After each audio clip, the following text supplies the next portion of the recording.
Chapter 903. When Ninkei woke up, he found himself lying on a cold and hard stone bed. Other than the fence, the walls, the table, and the chairs were also made of stone. He felt that the layout of the room was somewhat familiar. Only when he saw the extremely small stone window did he remember that this should be the U prison in the precipice of Peach Mountain. He had once looked inside through the stone window. Now that Chun Pippi had escaped, he was the prisoner. Through his perception, he was sure that his ocean of chi and mountain of snow had been locked by Sang Sang with some incomprehensible method. He was now weaker than an ordinary person, and had no chance of escaping. So he stopped looking at the thin wooden fence, and stared at the narrow sky outside the window in silence.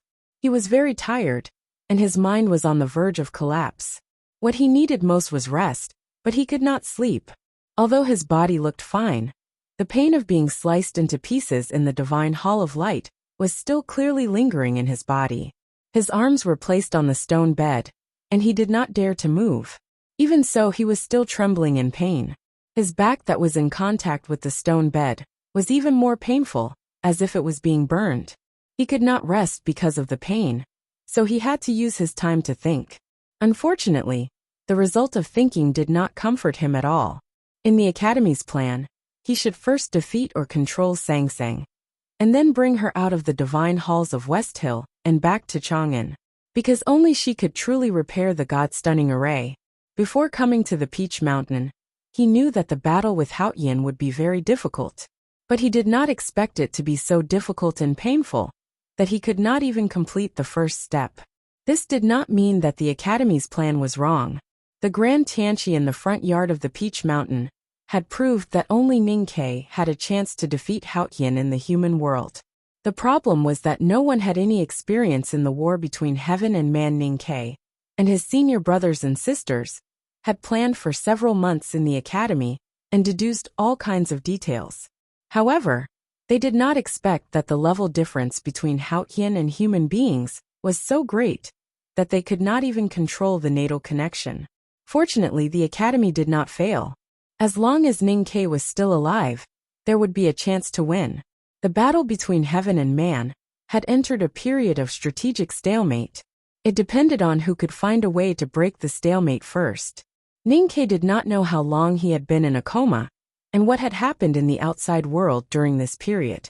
After making sure that no one would come to interrogate him, he closed his eyes and began to recall what had happened that night in the Divine Hall of Light. He did not miss any details of those bloody and cruel scenes. That night, he had suffered inhuman torture. Even thinking about it made him feel cold, but he still insisted on remembering, not because he was masochistic, but because he wanted to learn. The invisible blades that Sang Sang had landed on his body were the most basic use of space laws. Every time she injured him, it was actually a precious lesson. The divine talismans that Ninkei had mastered, whether it was the two talisman or the E-talisman, were all related to space. He did not want to miss the opportunity to learn the rules of space from Haotian. His body still felt the lingering pain from the cuts, and his consciousness was still a little hazy. However, he closed his eyes and began to recall and learn. He never let go of any opportunity to learn. He could find the possibility to improve himself through failure and pain. This was what made him truly strong. He closed his eyes and kept recalling the feeling at that time. He recalled the rules of space cutting that he had memorized with his flesh and blood and pain. His fingers trembled slightly on the stone bed. It seemed to be an unconscious tremble, but in fact, he was constantly writing the talisman. Ninkei lay on the stone bed for a long time. The sky outside the stone window darkened. Along the way, someone brought him clean water and simple food. But other than that, nothing else happened. A wet sound came from his stomach and woke him up from his thoughts. He looked at the quiet cell and reconstructed it in his consciousness again. He confirmed that the power of his two talisman and E-talisman had increased. His eyes brightened slightly, and the corners of his lips curled up into a satisfied smile. He thought that suffering was not entirely without its benefits. He sat up with difficulty and stood up with the help of the stone bed. It was just a simple movement, but he felt as if his flesh was about to split again. The pain made his legs wobble. He walked to the stone table and began to eat in silence. He did not know how long the war would last. First, he had to ensure that he could survive, and he had to have the strength to live. Even if it was just fantasizing, it still required strength. The rice in the bowl was white, with vegetables and tofu on top. There was no oil on it, but he did not find it disgusting. He chewed it slowly, as if it was the best meal his teacher had brought him to eat. A bowl full of food entered his stomach. He was no longer hungry, and his energy was restored. He even felt that the residual pain in his body had become much lighter. Of course, he had to drink some water after a meal. Ninkei picked up the bowl of water and raised it to his lips. When he was about to drink, he suddenly thought of something, and his face suddenly turned pale. The pain came again, and it was even more intense than before. With slightly trembling hands, he slowly put the bowl back on the stone table. He stood up with difficulty and moved to the toilet in the corner of the cell. The toilet was very clean, with only a shallow layer of water like a mirror. He stood in front of the toilet and looked at the haggard face reflected in the water. He was silent for a long time. He did not untie his belt to urinate. He did nothing. He just stood there for a long time. Then he moved back to the stone bed with difficulty and sat down slowly. The moment his buttocks came into contact with the ice-cold stone bed, his face suddenly became a little twisted. The extreme pain that gushed out from between his legs almost made him faint. He gasped in pain. After a long time, he finally got used to the pain and became a little calmer. But his chest was still moving up and down because of fear and anger. He did not need to untie his belt to know what had happened to his body. He looked down at his legs and said with some confusion. Somewhat perplexed, he asked, "Can it grow back?" After a short pause, he said in a serious tone, "They have to grow back." Spilled water could not be collected. Broken hair could not be continued. Broken mirror could not be mended. In the end, it was just difficult, not impossible. It was just that the one who decided this matter was not him, but her in the light palace. After a long time of silence, he suddenly felt that it was very funny, so he laughed. But after a while, the smile on his face became very sad, because it was really not funny. In the divine hall of light, she did not have human emotions, nor did she have any pity for him, because she was Haoyan, not Sang Sang. Only the pain between his legs made him believe that he still had a chance to win. But this chance was so painful, so unbearable, so miserable. No man was willing to pay such a price. Since he had paid such a heavy price, he had to get something in return. Ninkei looked at the night outside the stone window and recalled the pain at that time. Light gradually appeared in his sense of perception, and the talisman in his imagination had some indescribable sacred beauty. For his cultivation, this was a critical time. If he could understand Haoyan's use of the basic rules of space, he could take a big step forward on the road of writing the human talisman. Since Haoyan had cut off his humanity, he could only write it himself. At this moment, fog suddenly poured in through the stone window. Ninkei's pupils shrank. He had once visited the secluded pavilion at night, and knew that the fog between the cliffs contained the unreconciled resentment of countless powerhouses in the West Hill Divine Palace. Even in his heyday, he could not resist it, and had to rely on the moonlight. Not to mention that his snow mountain and ocean of chi were locked, and he had become a useless person. The harm caused by the fog was secondary. The key was that he was meditating on talisman Taoism. If he missed this opportunity, no one knew when the next opportunity would appear. Of course, he knew that this must be what she had done after sensing the change in the secluded pavilion. Otherwise, the fog could not have entered the cell. "You have already done this to me. What else do you want?" Ninkei looked in the direction of the divine hall of light at the peak and shouted angrily, "If you dare to touch me again, I will die in front of you. I will drag you down with me." At the same time, he pointed his middle finger at the peak. He knew that Sang Sang understood what this middle finger meant. He only had his middle finger left now, but he forgot that Song Song's understanding of him was not limited to this. She also knew that he would not die until the last moment. At least, one finger was not enough for him to commit suicide. So the wind blew in the cell, and the fog dispersed. Ninkei's middle finger was cut off. Then countless thin red lines appeared on his body. The cruel and bloody scene of being dismembered was played again. Ning Ke could only smile bitterly to express his helplessness. The indescribable pain continued to torment him. Deep into the night, his consciousness gradually dissipated. Even the last bit of clarity was covered in mist and became blurry. Haotian's will was so strong that it could not be rejected. He was falling into the abyss of surrender. He did not know if it was because of his instinct to avoid it, or because of the pain. He had a dream. In the dream, he was sleeping with Sang Sang in his arms. He touched her white lotus-like feet and her soft and smooth body. The wetness on his fingertips became thicker and thicker. In the cell, he tossed and turned on the stone bed. He was in so much pain that he could not fall asleep. But he could not wake up from this dream. His fingers hanging on the edge of the bed were full of blood.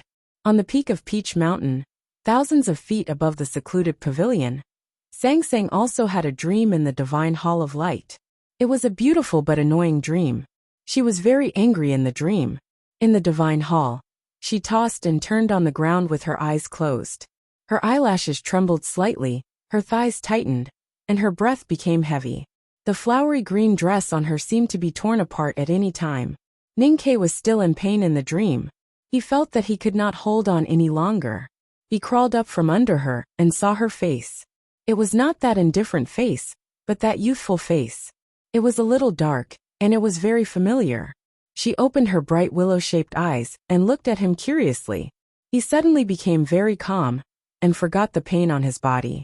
He slowly lowered his head and kissed her lips. Kiss it and live. The title of this chapter was also going to be Kiss It and Live. It would be good if the lyrics were changed. It's time to break the stalemate. To be continued. If you like this work, please come to Chidian.com to vote for me. Your support is my greatest motivation. Chapter 904. This was a very strange dream. Ning Ke was immersed in the pleasure brought by a man and a woman, but at the same time, he felt the terrible pain of having his flesh cut and bones cut. The two completely different and opposite feelings made his mind feel like it was about to be torn into two halves, and he almost chose to surrender in front of the divine power. Fortunately, he saw Song Song's face at this critical moment. The old face and the youthful face brought him true peace. He kissed her and came back to life. He came back to life from the erotic and terrible nightmare. He found himself still lying on the cold stone bed, covered in sweat. He knew that this dream was the result of the confrontation between his consciousness and Song Song's. He could not help but feel a lingering fear when he thought of how he was almost subdued. He clenched his fists and stretched the muscles on his arms. Suddenly he felt a strong pain and discomfort. He confirmed that what happened in the dream was real. He was cut into pieces again. Suddenly, footsteps were heard outside the quiet cell. Ning Ke looked out of the bars and found that it was not the deacon from the judicial department who pretended to be deaf and mute, but someone he knew. The man was young, gentle, and handsome. He wore an ordinary Taoist robe and had a yellow oiled paper umbrella under his armpit. He was He Mingqi, the disciple of Li Qingshan, the former nation master of Tang. After Li Qingshan's death, He Mingqi took over the imperial center of the Tang Empire. But no one knew that he was the most important person the West Hill Divine Palace had hidden in Chang'an. He directly accepted the orders of the Abbey Dean and the hierarch, and did what Haotian Taoism had failed to do for 1,000 years. He used the shadow left by Haotian in Chang, and to destroy the God-stunning array. He was also the one who caused the chaos that night in Chang'an. He Mingqi was the one who caused the greatest harm to the Tang Empire in this world war against the Tang Empire.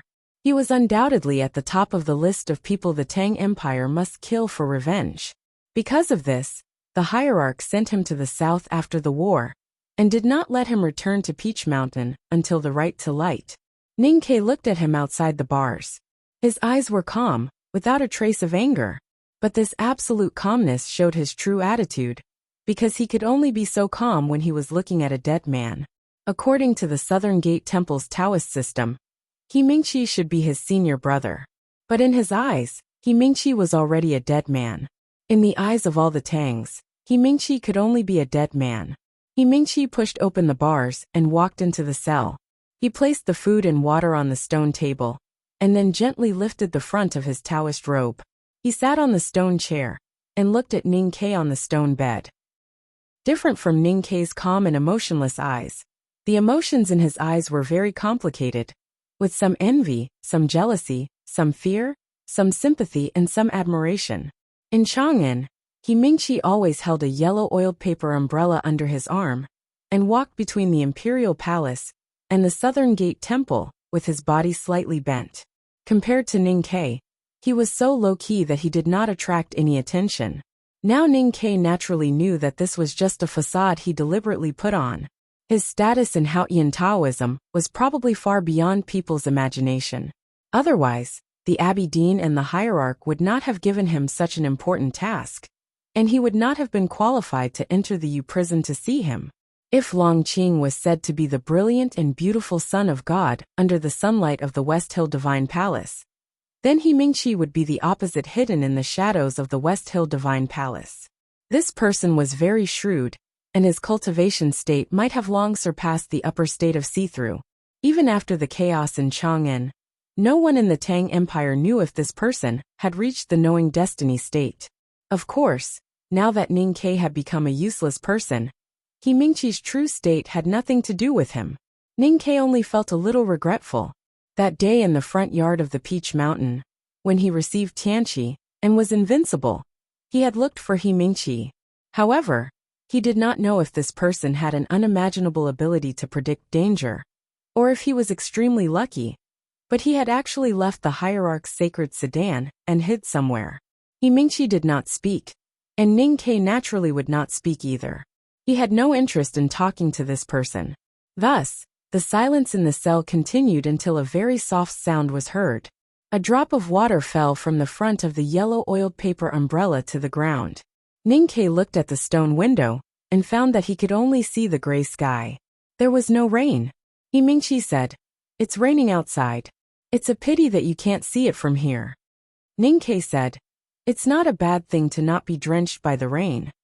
He Mingqi said, "It's not a good thing to never be drenched by the rain. You can't be here to ask me about something. Even the Abbey Dean and Xiong Chumo are not qualified to ask about it, let alone you. So what can you do here? Get some kind of pleasure from seeing me being imprisoned? Not being able to see the rain is part of it. But why do I feel that you are jealous of me?" Ning Ke said while looking at the stone window. There was no emotion in his voice. He Mingqi was silent for a moment and said, "I am indeed jealous of you." Ning Ke looked at him and said, "There are thousands of reasons for people to be jealous of someone like me. It can't be helped if one is too outstanding. You don't have to feel inferior because of it." He Mingqi laughed at himself and said, "Being imprisoned and unable to leave the Peach Mountain alive, yet you are still so confident and proud. In this aspect, I am indeed not as good as you." Ning Ke said, "You are not as good as me in all aspects. There is no doubt about that." He Mingqi said, "That's your opinion. It doesn't represent mine. Yes, I am indeed jealous of you, because I don't understand why Haotian let you live." Ning Ke saw the confusion and piety in the depths of his peaceful eyes, and understood the subtle reasons. He said, "Your level is too far away from these things." He Mingqi said, "In Chang'an I followed Haotian's shadow. Under her will, I destroyed the God-stunning array. I am the mortal closest to her in this world." Ning Ke said, "No one is closer to her than me." He Mingqi said, "Yes. That's why I am jealous of you." Ning Ke said, "Jealousy can easily drive people crazy. Or you can try to kill me." He Mingqi said after a moment of silence, "No one can go against Haotian's will." Ning Ke said, "My master did it, youngest uncle did it, and I did it many times." He Mingqi said, "So the headmaster and Mr. Ku are both dead?" Ning Ke said, "But I am still alive." He Mingqi said, "Yes." Ning Ke said, "As long as I am alive, I can prove that Haotian is not omnipotent." He Mingqi said, "Yes." Ning Ke said, "So you really want to kill me?" He brought the conversation back to the key point. He knew very well that he was a blasphemous existence in the heart of a devout Taoist follower like He Mingqi. He Mingqi stood up in silence and put the yellow oiled paper umbrella back under his armpit. Ning Ke reminded him, "The umbrella is wet. It's indecent for your armpit to be wet, and people will easily suspect that you have a body odor." Similarly, if you want to kill me, don't have killing intent towards me. Otherwise, it will be difficult to succeed. He Mingqi held the yellow oiled paper umbrella in his hand and looked at the water stains on the ground. He asked confusedly, "Why do I feel that you really want to be killed by me?" Ning Ke was silent for a moment and said, "This is still something you can't understand. If he died, Sang Sang would die, and the Academy and the Tang Empire would win the war. The headmaster would have a much higher chance of winning in heaven, and there would be hope in the human world." He was on the verge of collapse after being tortured by 1,000 cuts. He had many reasons to die, but he didn't want to kill himself. He didn't want Sang Sang to die because he was afraid and unwilling. So he hoped to be killed so that he could die with Sang Sang. At least that was out of his control. He Mingqi didn't understand what he meant, but he felt strongly humiliated. He mocked, "Now you have no chance to kill me.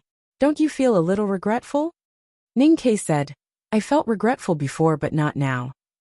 Because I suddenly realized that even though I'm a useless person now, there are still countless ways to kill you. To put it more accurately, if I want to leave Peach Mountain or the human world, I will kill you first. That means you won't live for long." He Mingqi still didn't understand what he was saying, but for some reason, he felt a chill in his heart. He asked, "How could you kill me?" Ning Ke looked at him and said, "If Haotian wants you to die, how long can you live?"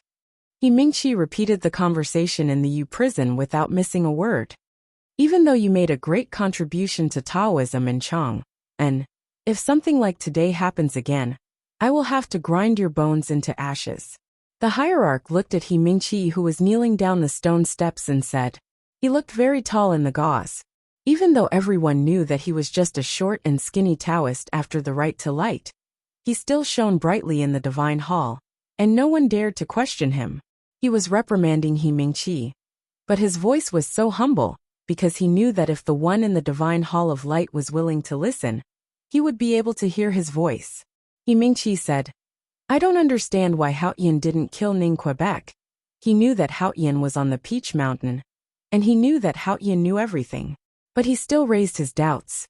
It didn't mean that he had lost his respect for Haotian, but he thought that he was thinking for Taoism, and that his piety would be understood by Haotian. Many people in the West Hill Divine Palace, including him, could not understand why Ning Ke had not been executed. After all, once he died, the God-stunning array would lose its master. If the two seniors were to kill the masters in the academy, Chang'an would fall, and the Tang Empire in the academy would be destroyed. The hierarch frowned slightly and scolded, "How can we ordinary mortals understand Haotian's will? You have no right to think about these things." He Mingqi lowered his head and kept silent for a long time. He suddenly felt that Haotian might need his help, just like how Ning Ke wanted to be killed. But this thought was too disrespectful. He was terrified and sweated profusely. To dispel this fear, he thought of something important and reported, "I heard that the great divine priest of judgment is in a bad mood these days, and occasionally looks at the divine hall of light from afar." To be continued. If you like this work, please come to Chidian. Come and vote for me. Your support is my biggest motivation. Chapter 905. Behind the curtain, the hierarch remained silent. His broken hand had been healed by Haotian, but Ning Ke's shoulder, which was injured by the primordial 13 arrows, was not healed. Just as he told He Mingqi, there were many things that were hard to understand in the divine halls of West Hill, including the recent silence of the divine hall of judgment. At the right to light, Yi Hongyu, the great divine priest of judgment, had been questioned by many, especially the descendants of the great divine priest of light, who had returned from the South Sea. But she was of high status. Even though he was the hierarch of the divine hall, he could not punish her without any evidence. But He Mingqi's words made him even more vigilant, because of some things that happened many years ago, and also because He Mingqi said that she occasionally looked at the divine hall of light from afar. The divine hall of light was on Peach Mountain, and could be seen at any time. Yi Hongyu was the great divine priest of judgment. In the past, she could even walk to the front of the divine hall of light and observe it carefully, let alone look at it from afar. But the divine hall of light was not what it used to be. Since the peach blossoms all over the mountain were revived in spring, and the eternal lamp was extinguished, the divine hall of light had become a forbidden place on Peach Mountain. It seemed to be isolated from the world, and no one dared to peep at it. Since Haotian had performed miracles several times during the Right to Light, the believers' guess had become the truth. Naturally, no one dared to disrespect the divine hall of light. No one dared to talk about who lived in the divine hall of light, let alone peep at it. Even guessing became a taboo. The divine priests of the South Sea were temporarily arranged to live in the divine hall of revelation. Zhao Nanhai and the others had returned to Peach Mountain to fight for power with the hierarch. But now they dared not do anything. They prayed to the divine hall of light every day, hoping that they could see the face of God. Under such circumstances, Yi Hongyu looked at the divine hall of light from afar, which was puzzling and alarming. What was she looking at?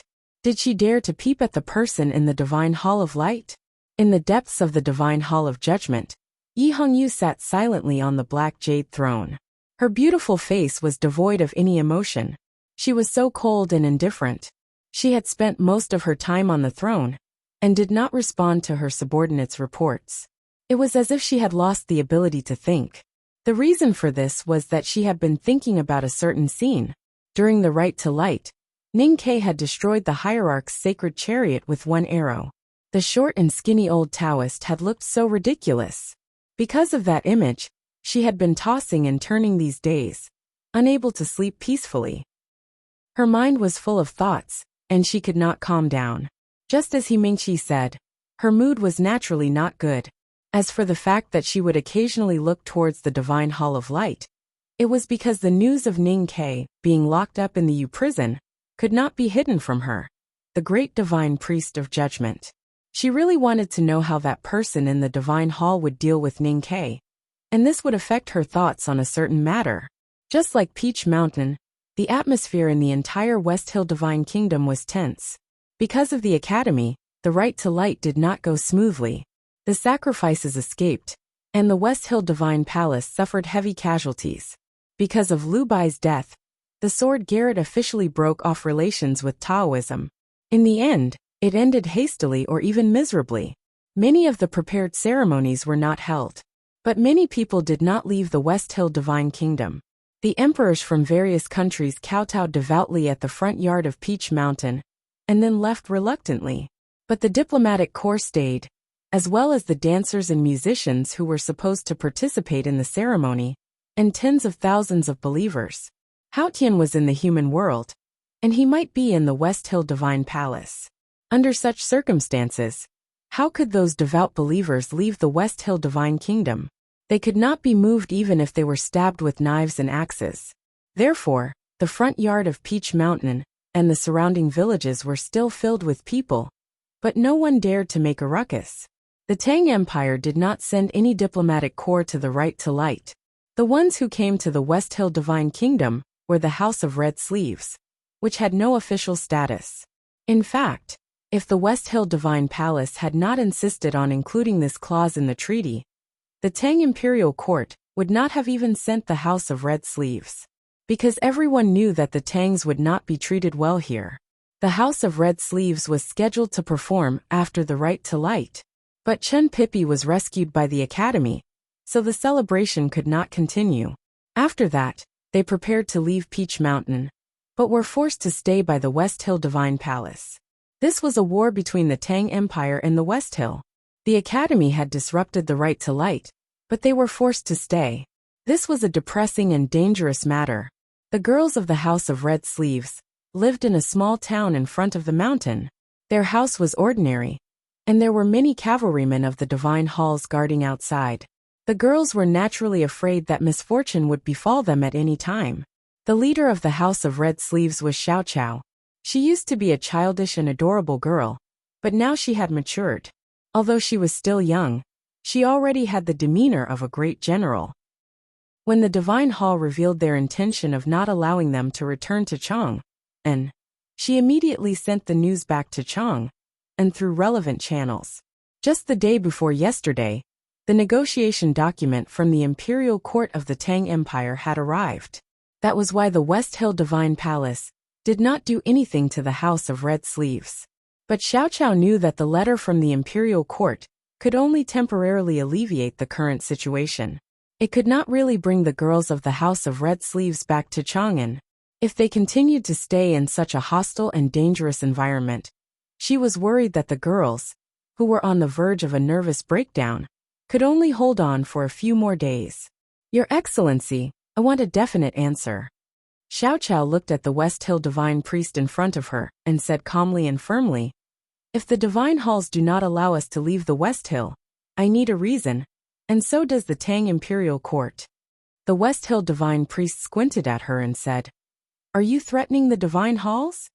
Xiao Qiao slightly lowered her head and said, I dare not. But the divine halls also have to be reasonable. The West Hill divine priest sneered, and thought that the divine halls had lost face because of the Tangs who made the right to light end up like this. How dare you ask the divine halls to be reasonable? I said a few days ago that since you are here to dance, how can you leave? Xiao Qiao said, if you want to see the dance, we can do it anytime. When? The divine priest frowned and said unhappily, it is a great honor for the divine halls to ask you to dance.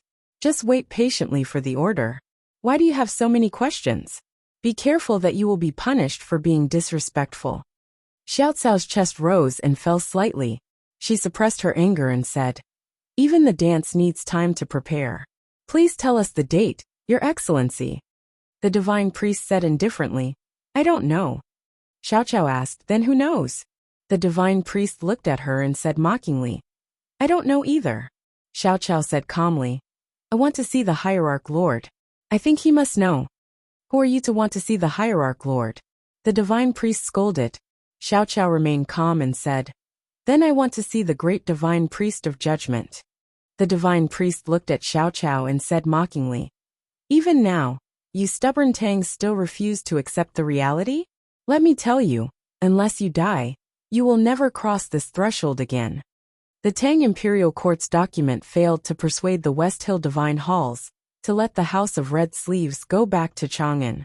From that moment on, Xiao Qiao knew that the ending that awaited her and the girls would be extremely miserable.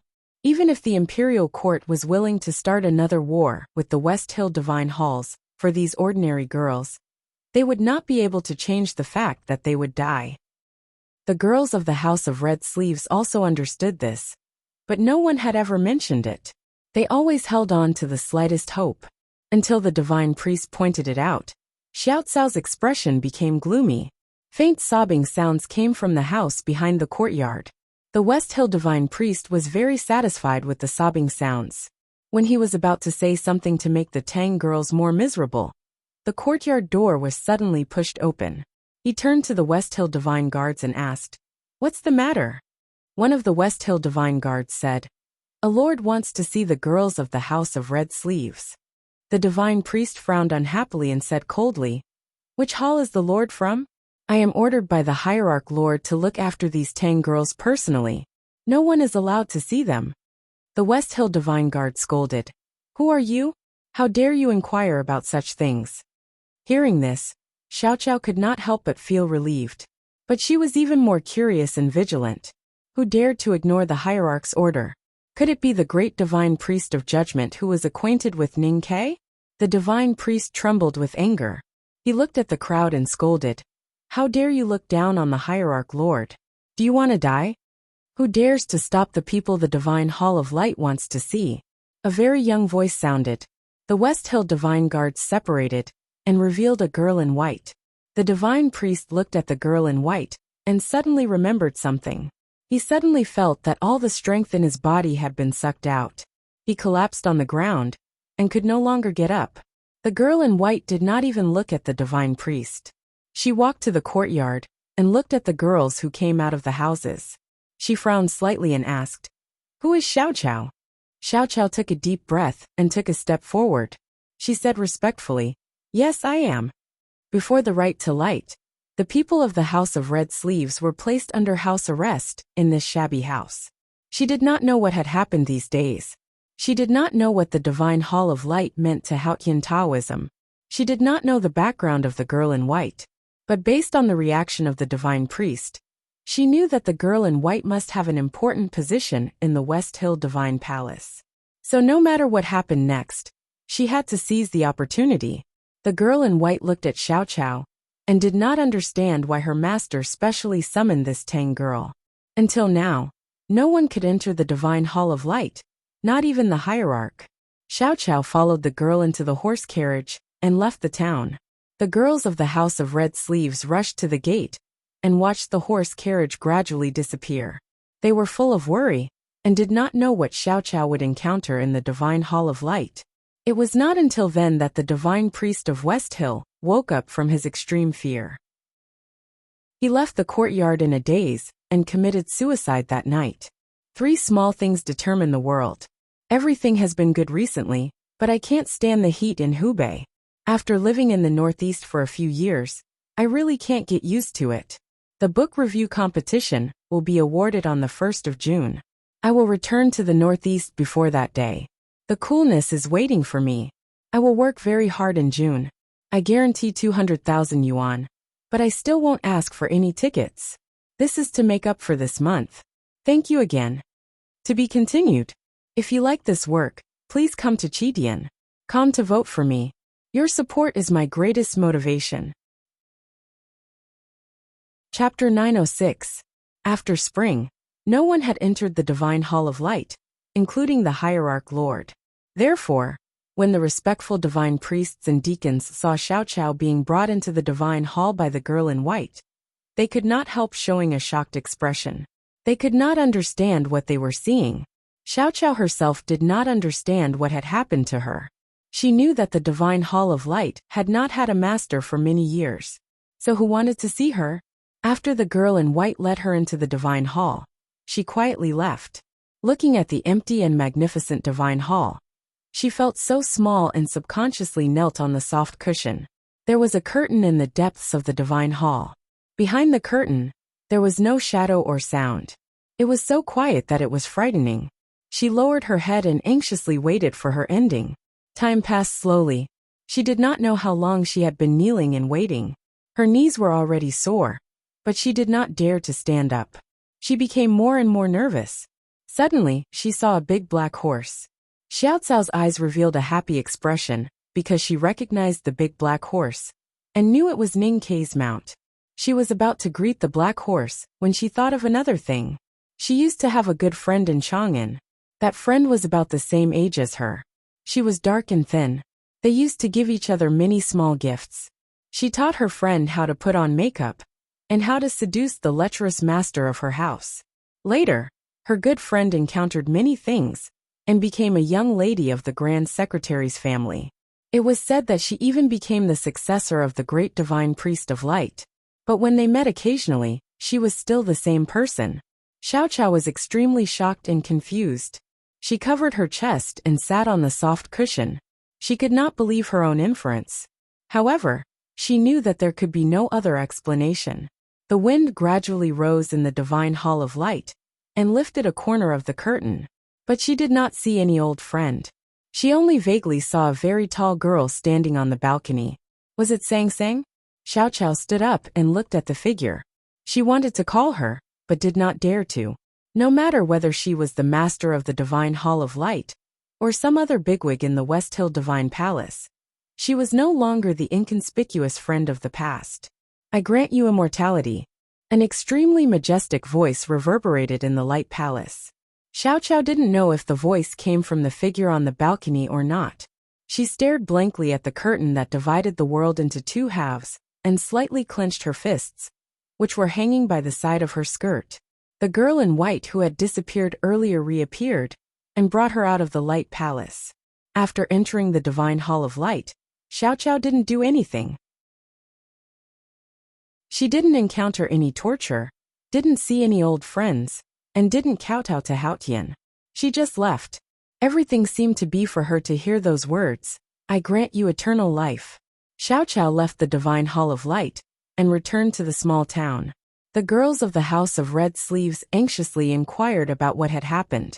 Before she could say anything, the Divine Hall had sent dozens of cavalrymen to escort the House of Red Sleeves out of the West Hill Divine Kingdom and even to the south of the Verdant Canyon. After returning to Chang'an, Xiao Qiao still felt that this trip to the West Hill was like a dream, especially the time when she waited in the Divine Hall of Light. It was really like a dream, without any elements of reality. It was not until many years later that she realized what the divine gift meant.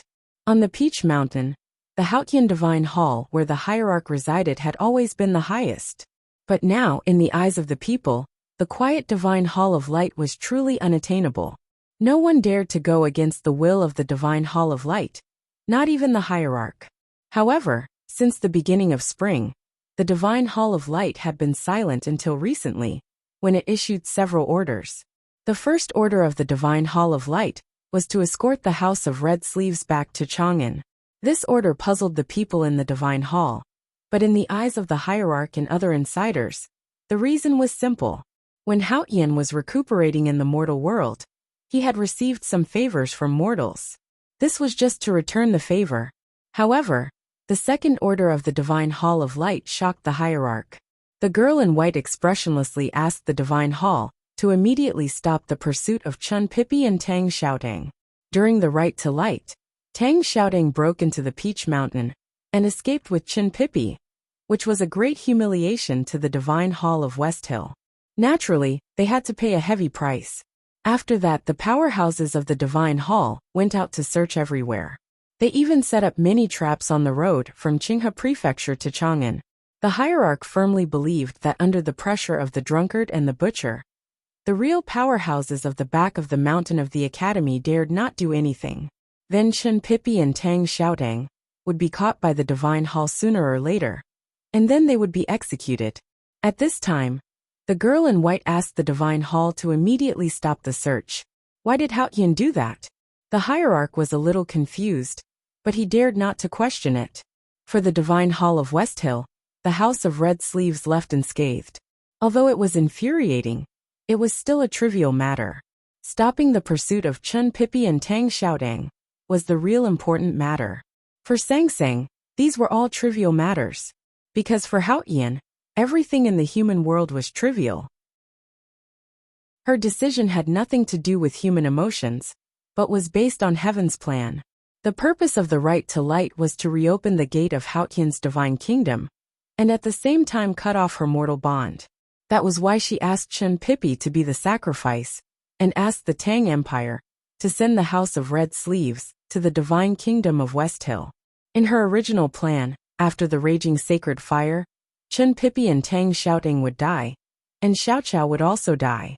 Then, most of her mortal ties with the human world would be severed. Unfortunately, Ning Ke appeared. He proved to her through the Grand Tianqi that mortal bond could not be cut off. Therefore, after thinking about it, she decided to change the solution.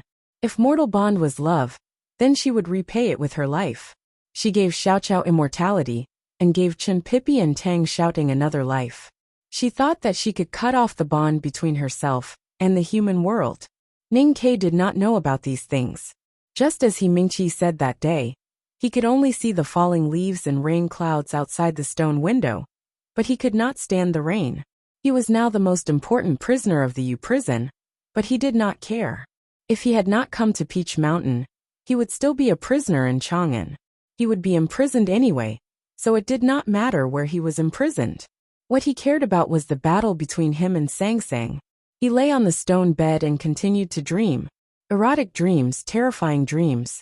He fought with the woman who was sometimes plump and sometimes skinny, enjoying the extreme pain and pleasure of life. He often kissed her, and occasionally bit her, feeling her soft and smooth skin, feeling the pain of being cut into pieces.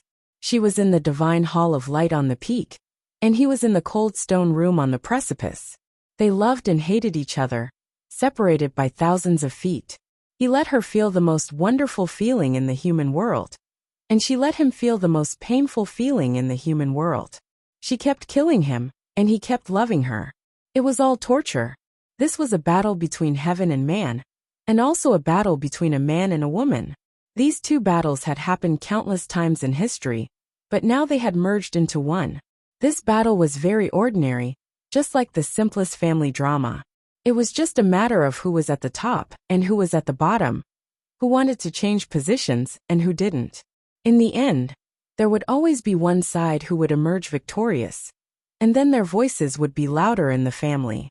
But this battle was not ordinary, because it was not about who was the master of the old brush pen shop, but the outcome of the battle between Haotian and mankind, and the final direction of the world.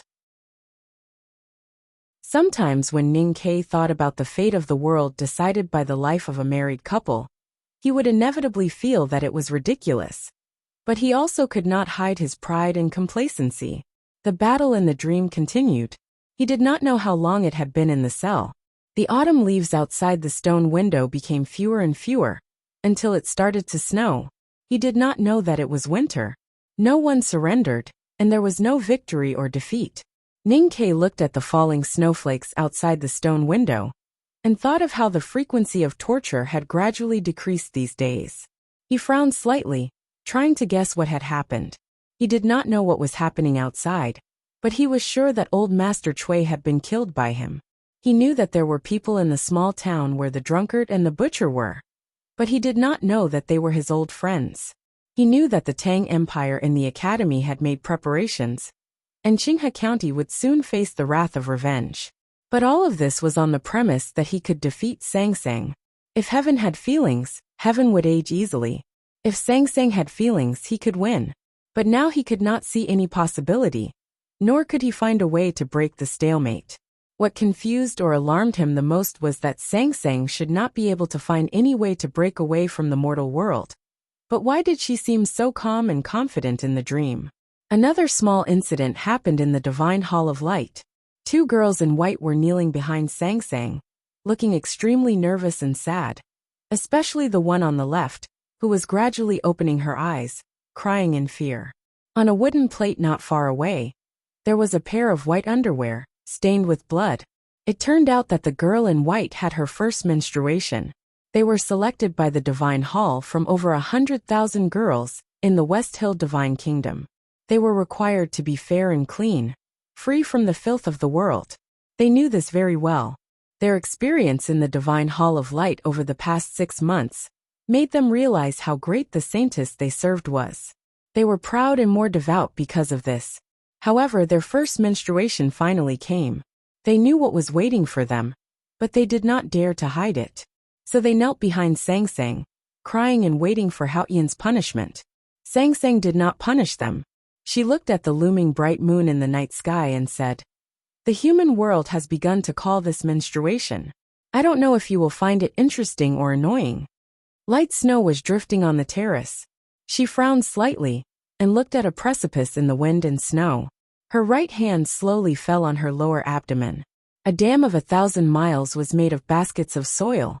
A city of 1,000 years was made of black bricks. No matter how big the event was, it was actually made up of extremely small things. 3 small things happened in her world. These 3 small things led to one result. She decided to release someone. I wish you all a happy weekend. There will be updates on Saturday tomorrow. There will be no Saturdays in the future. Please be informed. To be continued. If you like this work, please come to Qitian.com to vote for me. Your support is my greatest motivation. Chapter 907. Ning Ke's gaze passed through the stone window and fell on the snow on the opposite cliff. He was a little confused, not because of the sadness of being imprisoned in the stone room, but because he was actually in the mood to look at the snow. He hadn't dreamed for 2 days, which meant that he hadn't been ravaged for 2 days. Under such circumstances, he naturally wouldn't be stupid enough to continue fantasizing about her. He couldn't help but feel a little startled when this strange and tragic battle was suddenly called off. Then he became vigilant.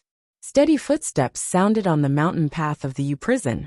2 deacons in black from the judicial department came to the fence expressionlessly and took out 2 keys to open the complicated twin lock. Ning Ke looked at the pushed fence and the road in front of him. He raised his eyebrows and asked the 2 deacons in black, "Are you going to kill me or let me go?" The deacons in black were obviously under strict orders.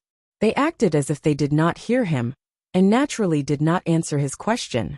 They held his arms and escorted him out. Ning Ke was unconscious when he was imprisoned in the U prison. This was the first time he saw the inside of the U prison clearly. Torches were lit on both sides of the quiet mountain path. It looked no different from an ordinary prison in the world. He could not help but feel a little disappointed. Then he realized that it was because his snow mountain and ocean of chi were locked, and he could not sense the changes in the chi of heaven and earth around him. Otherwise, he should be able to find those terrifying arrays. Walking out of the U prison, he came to the cliff plateau at the top. The black divine hall of judgment was right in front of him. Ning Ke, who was sandwiched between the two deacons, looked in that direction. He wanted to know what Yi Hongyu was doing, and what she would think if she knew his current situation. It was late winter, and the Peach Mountain was snowy. The cliff plateau was covered with a thick layer of snow.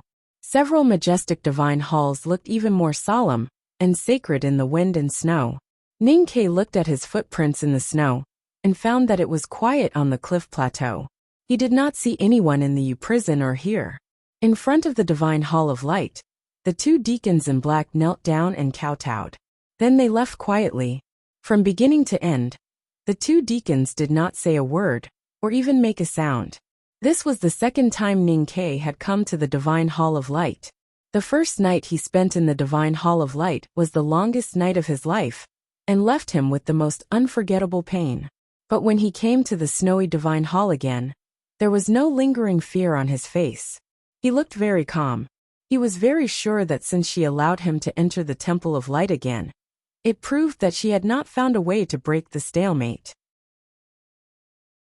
The battle between him and her had finally moved from a stalemate to the next stage. He hoped that he could make his strongest counterattack at this stage. Logically speaking, even if he was not a prisoner but an invited guest of the Divine Hall, he should still wait for the Divine Hall of the Divine Hall to come to pick him. Since the Divine Hall of Light and even the entire West Hill Divine Palace were Song Song's private property, according to the law of the Tang Empire, it was his private property. The Divine Hall of Light was his home. Did he need anyone's permission to return to his own home? Kay gently patted the snow on and walked, as if he was walking in the Divine Hall. As in the Quebec and in the Snow Inn, different sighs were heard from the other 3 Divine Halls on the plateau. Some were shocked, some were emotional, and some were confused. The sigh from the Divine Hall of Judgment was obviously mocking him. The Divine Hall of Light was still huge and quiet. He walked for a long time into the depths of the Divine Hall, and saw the figure of the big black horse behind the pillar that was 1,000 feet high. He walked over and patted the big black horse's neck. He sighed and said, "It seems that the food here is good. You are even fatter than in Chang'an." The big black horse thought that the mistress was not the one it liked. But she was the mistress of the whole world. How could it lose meat to follow her? It looked at Ning Ke with uneasiness and sympathy in its eyes. Obviously, Ning Ke had not eaten much meat these days. He was so thin and haggard that it seemed that he would be blown away by the wind. Ning Ke said, "Don't worry. Isn't it common for a couple to quarrel?" The big black horse looked at his lower abdomen and shook its head sympathetically. Ning Ke felt that his self-esteem had been seriously hurt. He said angrily, "When I bring you back to Chang'an, the first thing I'll do is to slap you." The big black horse slightly raised its head and disdainfully thought that as long as it flattered the mistress, Ning Ke would be nothing. The cold wind blew, and snowflakes floated into the Divine Hall. They fell on the jade-like ground and melted instantly. Ning Ke looked in the direction of the snowflakes and saw that the curtain was lifted. She was still on the terrace. He walked in that direction and stopped about 3 feet behind the balcony. She stood on the edge of the terrace with her hands behind her back. She looked at the human world and the mountains in the wind and snow. Ning Ke's eyes fell on her hands. He thought of the gentle universe and the violent universe that he had felt through her hands. He could not help but want to stay away from her. He did not dare to look at her hands again. He looked at her tall back and found that her figure was clearer than the last time they met. Although there was wind and snow, the lines of her body seemed to be carved on a stone. They were very stable and deep, and could not be easily erased. This meant that her imprint in the human world was getting deeper and deeper. Her connection with the human world was getting closer and closer. For Hao Yan, this meant that she was getting weaker and weaker. Ning-Ke was very satisfied with these changes in her. Sang-Sang did not speak. But since they were connected, Ning-Ke could hear her voice as long as she slightly moved her mind. That was her real heart. The bond of the human world can't be cut off. The headmaster left the power of the human world in your body and destroyed the gate of Haotian's divine kingdom, so that you can't go back. Naturally, he won't leave you any chance. He looked at her back and said, I don't know if the method you're using now will work. Granting Xiaoqiao eternal life is equivalent to exchanging life for love. The problem is that she doesn't know. Are you willing to wait for her to live a few hundred years in the human world? And she may not be willing to exchange her eternal life for the past with you. As for Chun Pippi and Xiaodang, they will not think that they are alive because of your gift. Sang-Sang looked indifferent and very confident. After a short silence, Ning-Ke continued, even if your method is right, it is far from enough.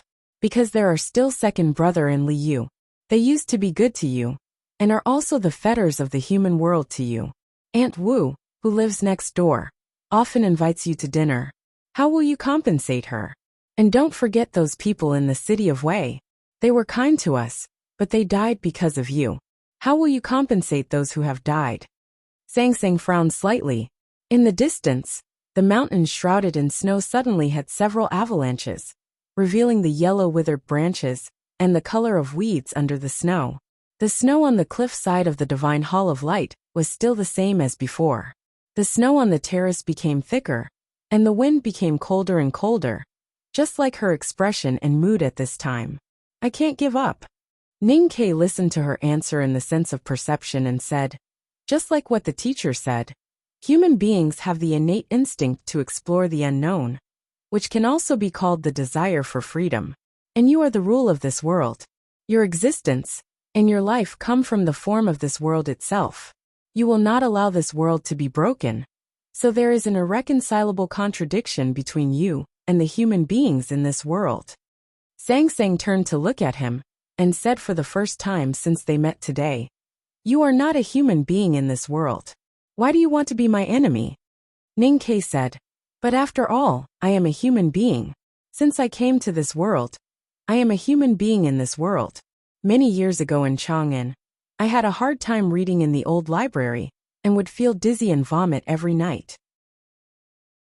At that time, when you were taking care of me, you asked me what I should do if Haotian did not allow me to cultivate.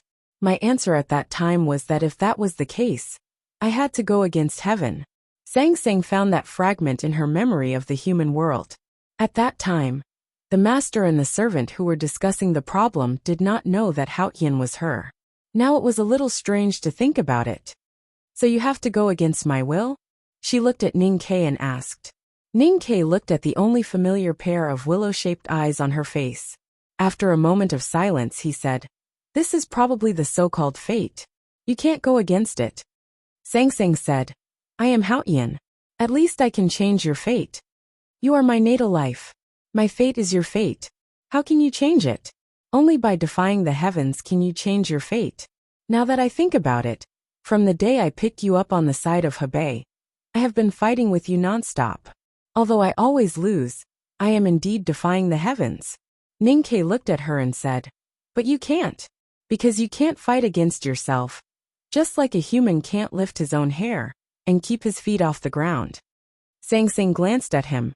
Ning-Ke's hands uncontrollably went to the top of his head and grabbed his hair. Then his feet left the ground, and he hung in the air, looking very funny. He sighed and said, is this interesting? Sang-Sang said, isn't the academy pursuing interesting? Ning-Ke said, but we have to be reasonable. Sang-Sang said, when has the academy ever been reasonable? Ning-Ke fell down and looked a little embarrassed. Sang-Sang did not say anything and left the terrace to walk into the Divine Hall. Ning-Ke looked at the increasingly violent wind and snow in front of the cliff. He did not dare to stay on the terrace and followed her back into the hall. There was a huge couch on the side of the hall, covered with ordinary soft quilts. Sang-Sang sat on the couch indifferently. Ning-Ke stood in front of the couch and felt a little uncomfortable. At this moment, two girls in white came over with a copper basin and a towel in their hands. Ning-Ke thought that it was still early. Should he wash and rest? He wanted to tease her, such as sex in the daytime. But he did not dare to say anything when he thought of his current situation. There was clean water in the copper basin, and the temperature was just right. The two girls in white stood beside the couch, and did not squat down to serve Sang Sang. Instead, they glanced at him. Ning Ke finally understood. He thought for a while and squatted down. He put Song Song's feet into the copper basin, and began to wash them carefully. "Is this interesting?" he said with his head down. Sang Sang said, "I have a lot of earthly fate with the human world. There are many people I need to make up to, and I am doing it.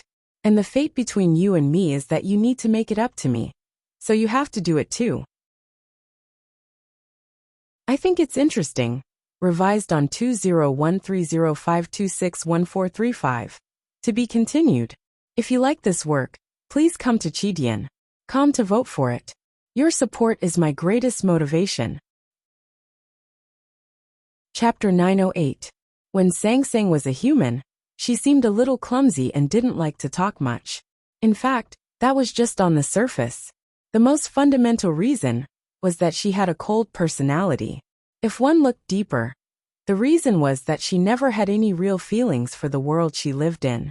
The soldiers and civilians in the city of Wei, and second brother and Shin Pippi in the academy had all cared for her. Xiao Qiao had given her many gifts, but she rarely returned them. The past was the bond she had left in the human world. Since she couldn't cut it off, she had to make up for it. But Ning Ke was an exception. She had given enough feelings to Ning Ke in the human world. She had dedicated all her thoughts, and even her life to him. So she didn't need to make up for it. If she wanted to cut off the bond with Ning Ke, she would need to take back everything she had given him, such as washing his feet, making his bed, and following him around. To her, it had nothing to do with whether it was interesting or not. It was what she should do. Ning Ke didn't think it was what he should do. But compared to the pain of being dismembered, washing her feet was really a small thing. So he squatted down without hesitation. He didn't think it was humiliating. Just like what he thought when he knelt down in front of the divine hall of light, at the peak during the right to light. "You've knelt down to wash my feet for me many times over the years. So what if I pay you back this time?" The temperature of the water in the copper basin was just right for her feet, but a little hot for his hands. Ning Ke poured the water on her feet, and rubbed them carefully, not even missing the space between her toes. Her feet were still as white as before, just softer and more tender than before. And the skin above her ankles was also white. Ning Ke looked at the feet in the basin, and thought about these things. Then he found that his hands were scalded red. He then remembered that when she washed his feet in the past, her hands were often scalded red as well. Sang Sang had never worn shoes, since she woke up in the northernmost peak. In the city of the Kingdom of Song, the charming woman had given her a pair of shoes, but she had thrown them away as if they were worn out. She walked barefoot through the wilderness, the countryside, the city, all the way to the West Hill Divine Palace and the mortal world. Her feet were still so clean, without any dirt on them. There was not even a speck of dust on her round, smooth, glass-like nails. She looked so beautiful and moving. Ning Ke had washed for a long time, but the water in the copper basin was still so clear. It even gave people a feeling that fish must like swimming in it, and it was refreshing even if they drank it. But he still washed her feet seriously and attentively, because he knew that Sang Sang wanted him to wash her feet, not because they were dirty, but because she needed him to wash her feet. Normally, a girl would laugh like a silver bell when being rubbed by a man's hands, no matter whether it was itchy or not. But Sang Sang did not respond no matter how gentle or heavy Ning Ke's movements were. She looked very serious, as if she was participating in a very important activity. But it was not a religious baptism, just a foot washing. So her solemnity seemed a little ridiculous. Ning Ke picked up her feet from the basin and put them on his knees. He took the snow-white towel and wiped her feet dry. Then he put her feet back on the couch, put the towel on his shoulder, took the copper basin, and went to the terrace of the Divine Palace to pour the foot-washing water into the wind and snow between the cliffs. The wind and snow were picturesque, and the cliffs were also picturesque. The basin of foot-washing water was like an ink brush in the hands of a naughty child, unreasonably painting a beautiful picture. Ning Ke remembered that many years ago, when he was locked in the cliff cave in the back mountain of the academy by his teacher, Sang Sang served him, cooked and emptied the toilet bowl. The vegetable washing water and the yellow and white filth in the toilet bowl were all poured into the beautiful cliffs by her, startling the white flowing clouds and the silver thread-like waterfall. It seems interesting, he thought with a smile.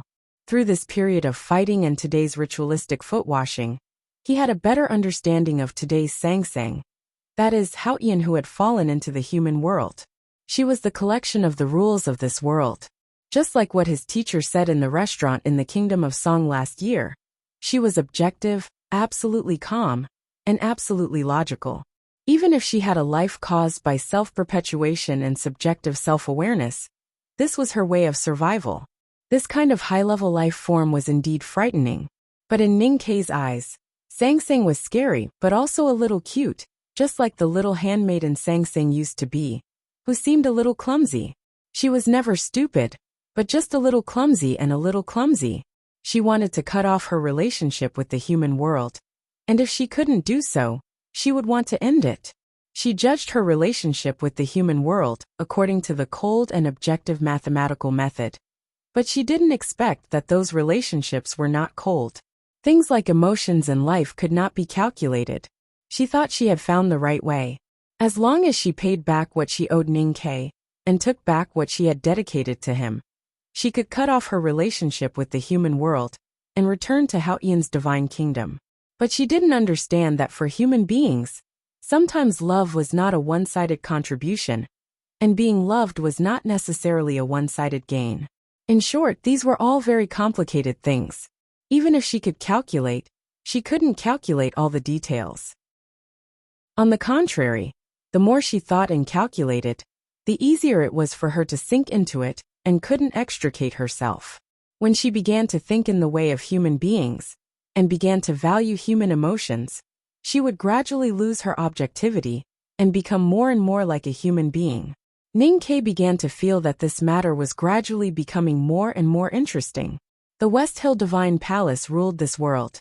In order to provide for the disabled elders in the Jisho Abbey, gold and silver from all countries were sent to the Qingqing Mountains. The old Taoists in the cave were even so extravagant that they used the fur of the snowfield direwolf as a mattress. Now the West Hill Divine Palace worshipped Haotian. When Haotian wanted to eat, it could be imagined how many rare ingredients were sent to the Peach Mountain. A girl in white brought Ning Ke into the kitchen. He had never thought that a kitchen could be more magnificent than the imperial palace. He had also never seen so many rare ingredients. Looking at the bear paws piled up like cabbages by the wall, and the dried shark fins soaked in the pond like pickles, he couldn't help but shake his head and said, "Is the Divine Hall going to open a restaurant?" The girl in white blushed. She and her companions had lived in the Divine Hall of Light for half a year and enjoyed infinite glory, but no one dared to talk to them. Although they were devout, they were still young. Hearing Ning Ke's words, they almost laughed out loud. The bear paws are used to make soup, and the shark fins are used to make sauce. Today's main ingredients are at the back. Could you go and see for yourself?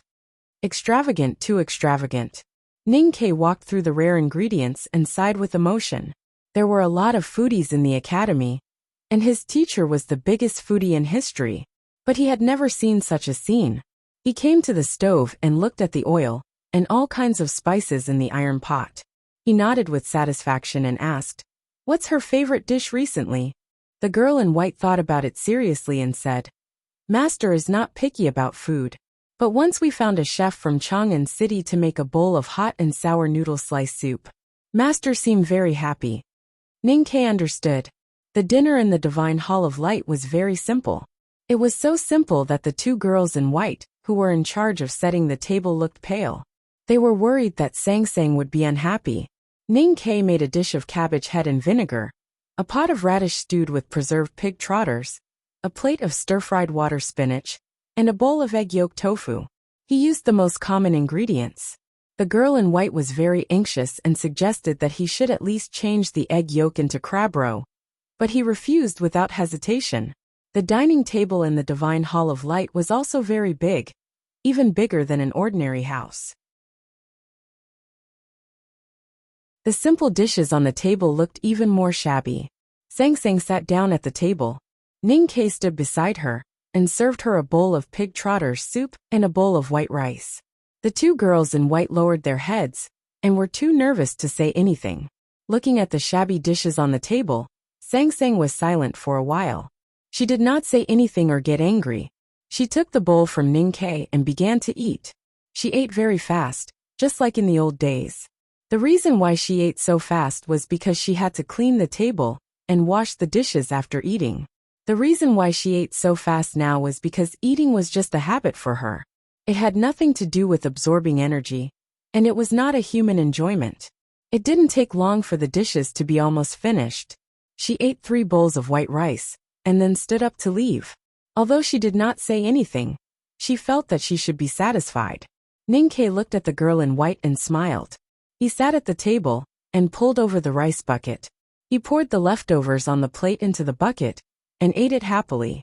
She used to eat leftovers. Now it was his turn. She used to wash the dishes after the meal. Now it was his turn. After washing the dishes, Ning Kei felt a little sore.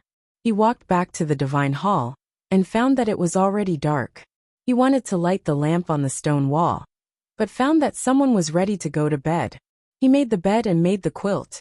Then he fetched some hot water and repeated the process of washing feet during the day. Sang Sang withdrew her feet and put them under the quilt. She slowly closed her eyes. Ning Kei washed his feet with the remaining water and poured it into the cliff against the wind and snow. He rubbed his hands and ran back to the bed and sat on it. Sang Sang opened her eyes. Her expression was indifferent and scary. Ning Kei explained very seriously, "Normally, I should warm your bed at this time." Sang Sang frowned slightly and felt a little annoyed. Ning Kei did not seem to see her reaction. He said with a smile, "You used to be cold and never succeeded in warming my bed. But I have a hot body." There were a lot of typos in yesterday's chapter. When I revised it, I also adjusted some words and sentences. I found that it still needs to be revised. If there is enough time in the future, I will try to do it. To be continued. If you like this work, please come to Chidian.com to vote for me. Your support is my greatest motivation. Chapter 909. Ning Kei said it naturally, especially the last line, hot body. It was like a clumsy poem written by a young poet, which was straightforward and funny. Sang Sang did not feel happy and said indifferently, "No need." Ning Kei felt that she was being polite, or pretending to be polite, or trying to convince himself that she was being polite. So he moved to the bed impolitely, and his hand fell on the quilt. Sang Sang looked at him. There was no emotion in her bright willowy eyes, not even disgust. Ning Kei's face instantly turned pale, and he began to cough. Once he started coughing, it was hard to stop. He coughed so hard that his heart and lungs were torn apart. He curled his body in pain until he coughed out blood, which fell on the ground like dark red plum blossoms. His chest was as painful as being pierced by a burning blade. He was very worried that if he continued to cough like this, he might die of blood exhaustion, or even cough out his heart and liver. Sang Sang's face was expressionless. Ning Kei stood up and left the bed. He rubbed his aching chest and picked up the quilt that should belong to him. He walked to a dark corner and laid it on the bed, letting out a sigh. This sigh sounded a little aggrieved. When they were in Min Mountain, he and Sang Sang always slept together. Although they had a bed and a Kong in the city of Wei, they would eventually sleep in the same bed. It was even more so after they went to Chang'an. No matter if it was the old brush pen shop or the Yanming Lake, there was only one bed that was warm. Now their positions were reversed, and he did not even have the right to sleep on the bed. 2 girls in white were holding pearwood poles and removing the gauze. Looking at this scene and hearing Ning Kei's aggrieved sigh, the girl who had talked to him in the kitchen could not help but laugh. Although she did not laugh, the smile on her face gradually began to ripple. If it were in the past, Ning Kei would definitely tease the girl in white, or pretend to be more aggrieved. But now he did not do anything, because he was worried that such teasing would make Sang Sang unhappy, and her unhappiness could easily make the girl in white disappear. He knew that she could do such a thing, because she was still Hao Yin. If she could, she would have killed him a long time ago. Since she was willing to kill him, then she was willing to kill anyone. Ning Ke was a very cold-blooded person, but he felt that there was no need for more people to die, especially in this cold divine hall of light. He wanted to bring warmth and nothing else. The two girls in white went to the side hall to rest. The divine hall of light became particularly quiet at night. The wind and snow drifted into the hall from the balcony, but it did not lower the temperature in the hall. Ning Ke did not fall asleep. It was indeed difficult to fall asleep under such circumstances. He looked in the direction of the balcony where the wind and snow were getting heavier and heavier. Thinking that this snow had been falling for many days, he frowned slightly. The West Hill Divine Kingdom was known as the land blessed by Haotian. The 4 seasons were distinct but never harsh. Whether it was midsummer or deep winter, there was no unbearable cold or heat. It was much better than Chang'an. However, the West Hill this winter was much colder than in previous years. It started snowing early and never stopped. Ning Ke did not have the experience of living in the West Hill, but he knew that this situation was somewhat rare. He thought that the master had left Sang Sang, Haotian, in the human world. Would the everlasting night really come? He slowly sat up and walked to the couch to look at Sang Sang. Sang Sang closed her eyes, her eyelashes fluttering gently. The length and distance of each eyelash were so precise that they looked like they were drawn. It was unreal. Ning Ke looked at her quietly for a long time. He looked at her eyes and the indifference between them.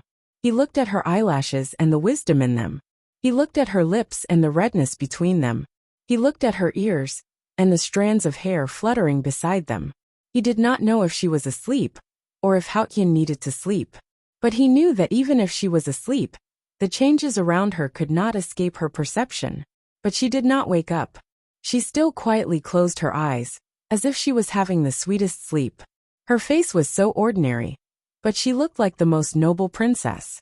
For Ning Ke, Song Song's face was now very strange. But looking at it quietly, he felt that it was more and more familiar, as if she had always looked like this in the past years. He did not understand why. Because she was Haotian, or because she was his wife. The night sky above the West Hill Divine Palace was covered by snow clouds. The moon could not be seen. It was dark and quiet inside the Divine Hall of Light, so they could hear the sound of snow falling. His voice was as clean as snow, so soft and fragile. If you want to end the fate between us, so you want me to repay what I owe you, then what about you? Shouldn't you return what belongs to me? Sang Sang opened her eyes. Her slender willow-shaped eyes were extremely bright, without any residual sleepiness or laziness, because she had not fallen asleep. She looked at Ning Ke and asked expressionlessly, "Such as?" Ning Ke thought for a while and did not continue. In his opinion, those things were what he should do. As a proud human being, how could he be as boring as Haotian? He looked between his legs and said helplessly, "Such as this? It's really inconvenient to lose something, especially when it's convenient." Sang Sang closed her eyes again, and did not say another word. Ning Ke said, "I will continue to look at you, so please do not suddenly open your eyes later. Although you look more ordinary now, suddenly opening your eyes still looks like in a horror movie." Sang Sang did not respond to him. Ning Ke also did not respond to her and himself. He stood beside the bed and looked at her quietly for a long time. When he was tired, he moved a jade stool and sat beside the bed to continue watching. He watched until the wind and snow gradually subsided, and the morning light gradually appeared. In the 3450th year of Daji of West Hill, there was a heavy snowfall in the West Hill Divine Kingdom. The Peach Mountain was covered with silver frost and looked exceptionally beautiful. The believers who still gathered in the villages and towns were frozen pitifully.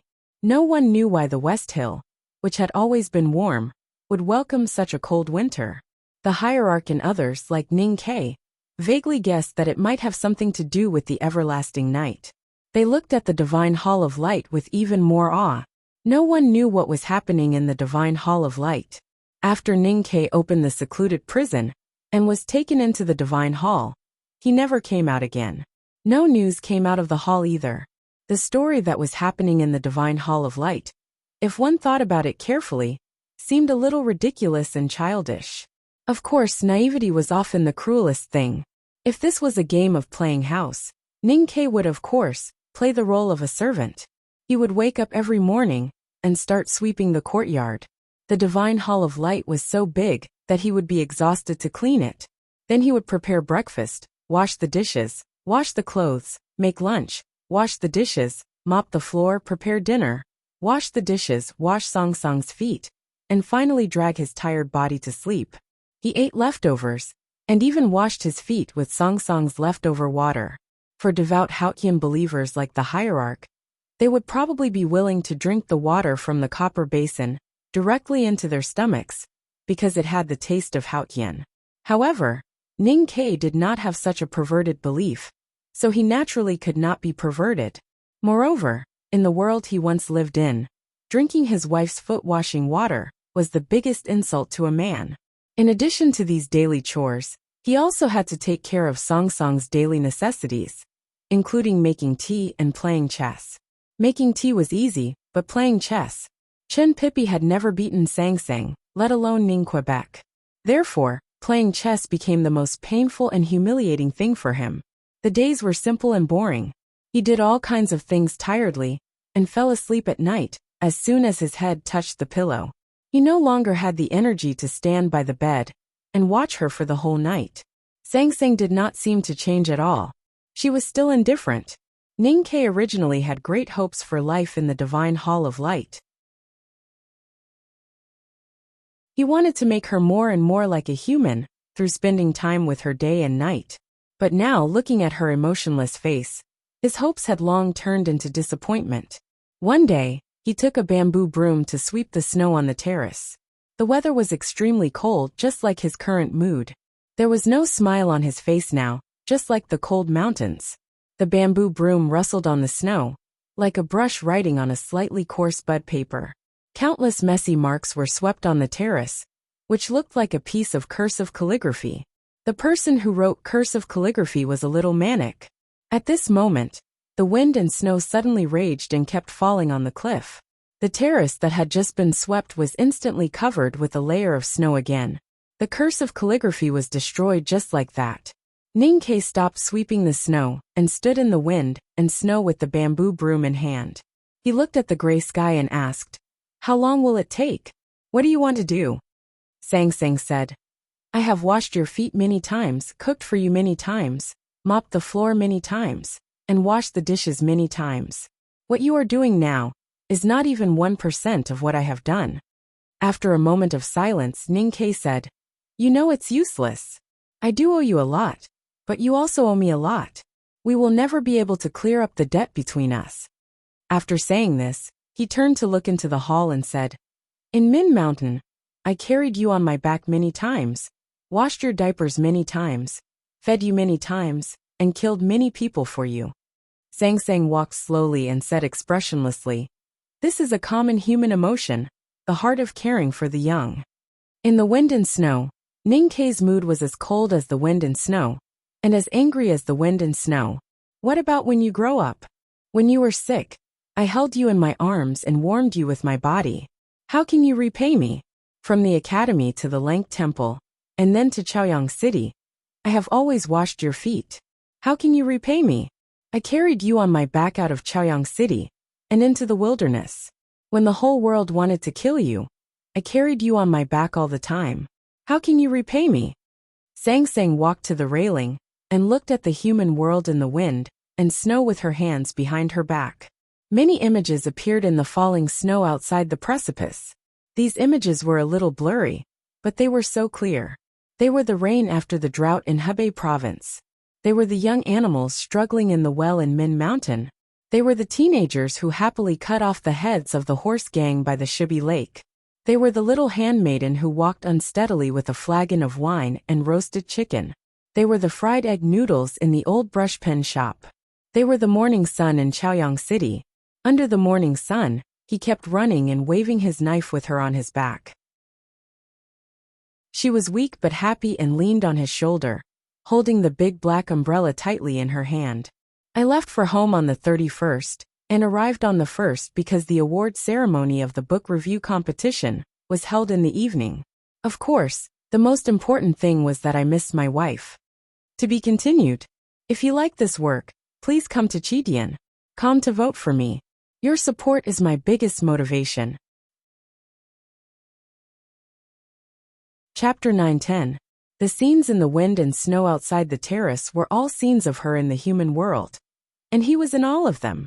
She was Haotian, and her story in the human world was predetermined.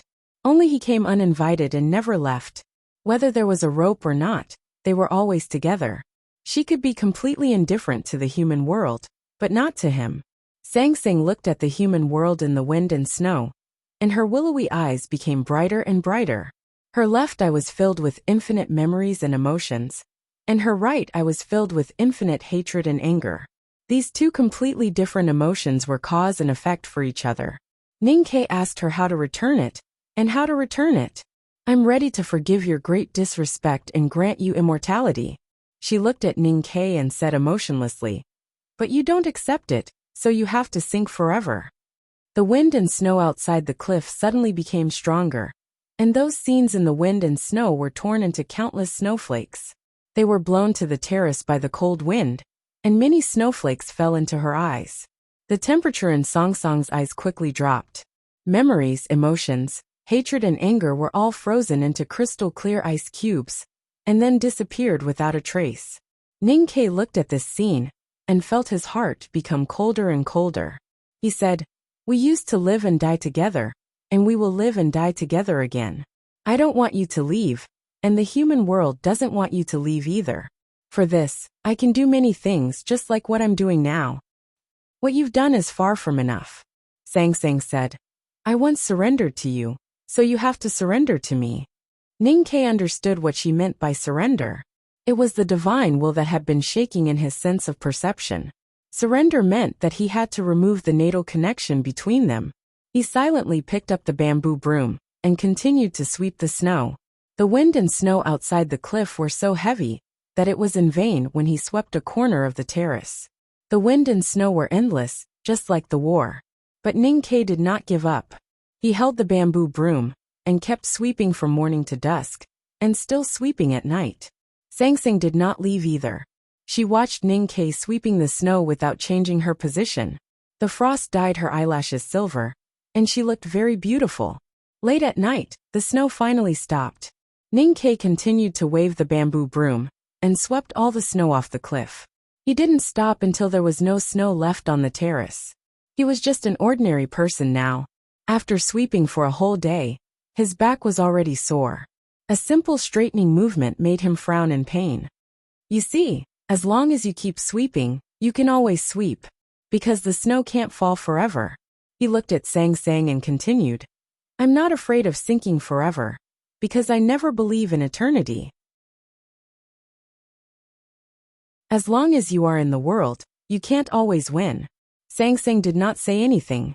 The terrace was quiet and dark in the night. Suddenly a faint light fell. The balcony of the Divine Hall of Light, and even the entire Peach Mountain became lively. Although it was still cold, it was more beautiful. Ning Ke looked up at the night sky, and saw a crack in the gloomy snowy clouds. The bright moon was passing through it, and shining its moonlight on the world. He smiled and greeted it. Sang Sang glanced at the bright moon, and still did not say anything.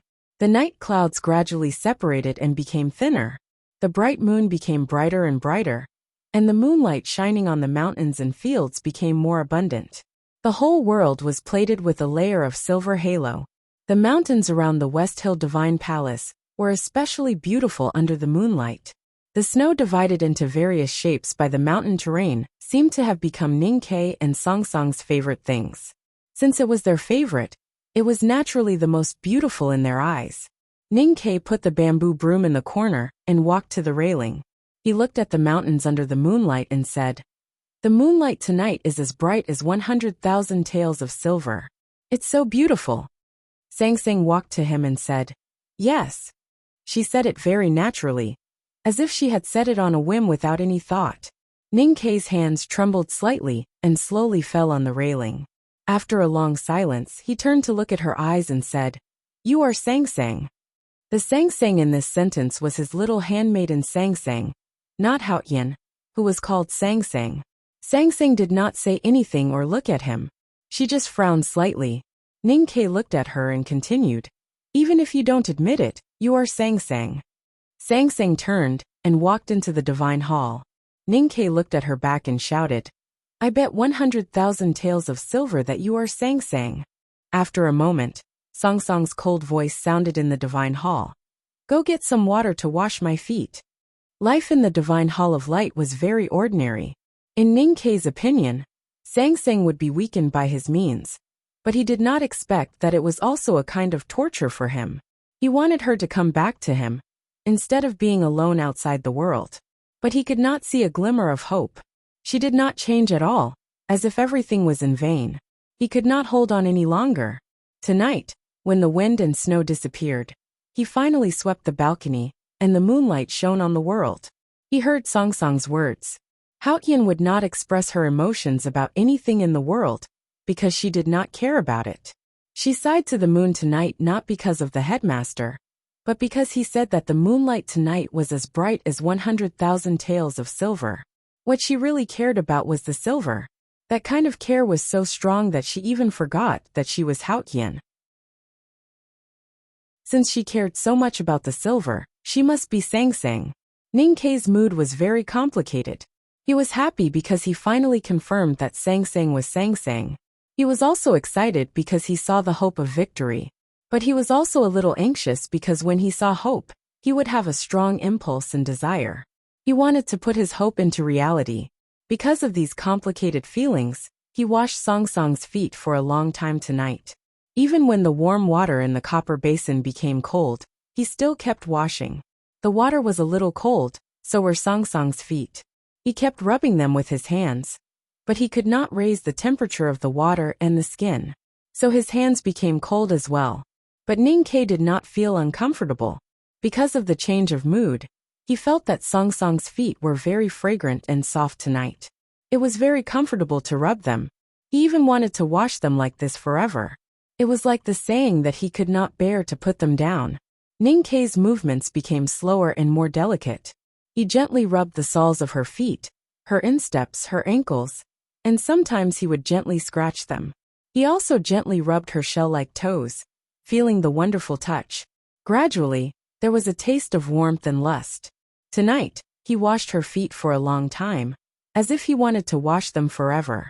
Ning Ke's throat became tighter and tighter, and the expression on Song Song's face became more and more indifferent. She knew what he was thinking at this time, but she did not get angry, because those were the lowly physiological reactions of human beings. They did not even have the qualification to make her angry. Under the moonlight, Ning Ke looked down at the pair of white lotus-like feet in the copper basin for a long time. Suddenly, he raised his head and looked at her silently. She looked at him silently, and did not say anything. The two looked at each other for a long time. There was nothing but desire and desire in Ning Ke's eyes. In the deepest part of Song Song's eyes, there was not only strong disgust, but also a trace of confusion. She found that at this moment, her heavens became a little chaotic. Ning Ke stared at her eyes and said in a slightly hoarse voice, I want to fuck you. The reason why his voice was a little hoarse was that he was very nervous and excited. Sang Sang blinked her eyes expressionlessly, crushing the trace of confusion in the deepest part of her eyes. A bloodstain appeared on Ning Ke's throat, which widened at a speed visible to the naked eye, and kept going deeper into his throat. It had touched his vocal cords, and he could no longer speak. Blood flowed from his neck, and dripped into the copper basin. The clear water suddenly turned red. His hands and her feet were soaked in the water, as if he was trying to pick a white lotus in the pool of blood. Ning Ke's eyes were a little red, like a ferocious beast at a certain time. He ignored the blood on his throat, slowly stood up, and approached Sang Sang. There was still no emotion on Song Song's face. A looming space crack appeared in front of the bed, between her and Ning Quebec. That represented the boundary of her world. As long as Ning Ke continued to move forward, he would die. Her world did not allow any human to enter, even if Ning Ke was the special one. Ning Ke saw the boundary of her world. He could not break it, so he chose to close his eyes and fall forward. He wanted to use the most basic rule. The gravitational force between all things was the rule he borrowed. No matter whether he would regret it or not, he could not change the fact. Even if he would be beheaded later, he could not change it. He fell toward her. The space crack did not fall on his throat, but on his cheek. There was a very thin wound on his cheek, where there used to be a small dimple. He collapsed on top of her. He pushed her down on the bed. His blood flowed onto her body. He opened his arms and hugged her tightly. Since you let go of the world and let me come to you, then don't think about running away from me. Ning Ke and Sang Sang looked at each other, very close. In the dream, this scene happened many times. In the dream, they had been intimate countless times, but in the real world, this was the first time. Ning Ke felt that the body of the woman in his arms was very fat, very soft, and a little strange, because his Sang Sang was very thin, but also a little familiar, because he had smelled this woman for many years. His right hand instinctively fell on her towering breasts, his fingers deep into her cyan clothes. He felt that he was lying on a boat, rising and falling with the waves on the ocean, and it felt very wonderful. There was no expression on Sang Sang's face, and her eyes were unusually bright. She stared at him without saying a word. Ning Ke's desire was very strong, and the most powerful instinct of life began to wreak havoc, but there was nowhere to release it. The divine hall of light was silent. He kissed her lips lightly. In the dream, he had kissed her before. In the real world, he wanted to kiss her too. Haotian was kissed by a man. Thus the whole world began to tremble. Note: this sentence came from the Chi Hall's Weibo. The chapter name is Michael Jackson's album.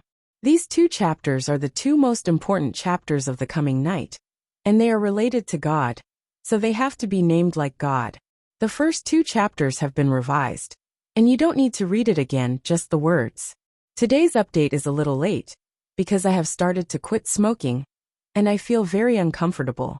Friends who don't smoke may not understand, but recently, my mood must be very bad, and I may be easily irritable in communication. Please understand in advance. It seems a little stupid to quit smoking at the most important time of the coming night, mainly because I have to write 200,000 in June, so I might as well do it earlier, and try to get through this period as soon as possible. Finally, I wish everyone good health, and let's work hard to train together, so that we can go against the natural order. To be continued. If you like this work, please come to Chidian. Come and vote for me. Your support is my biggest motivation.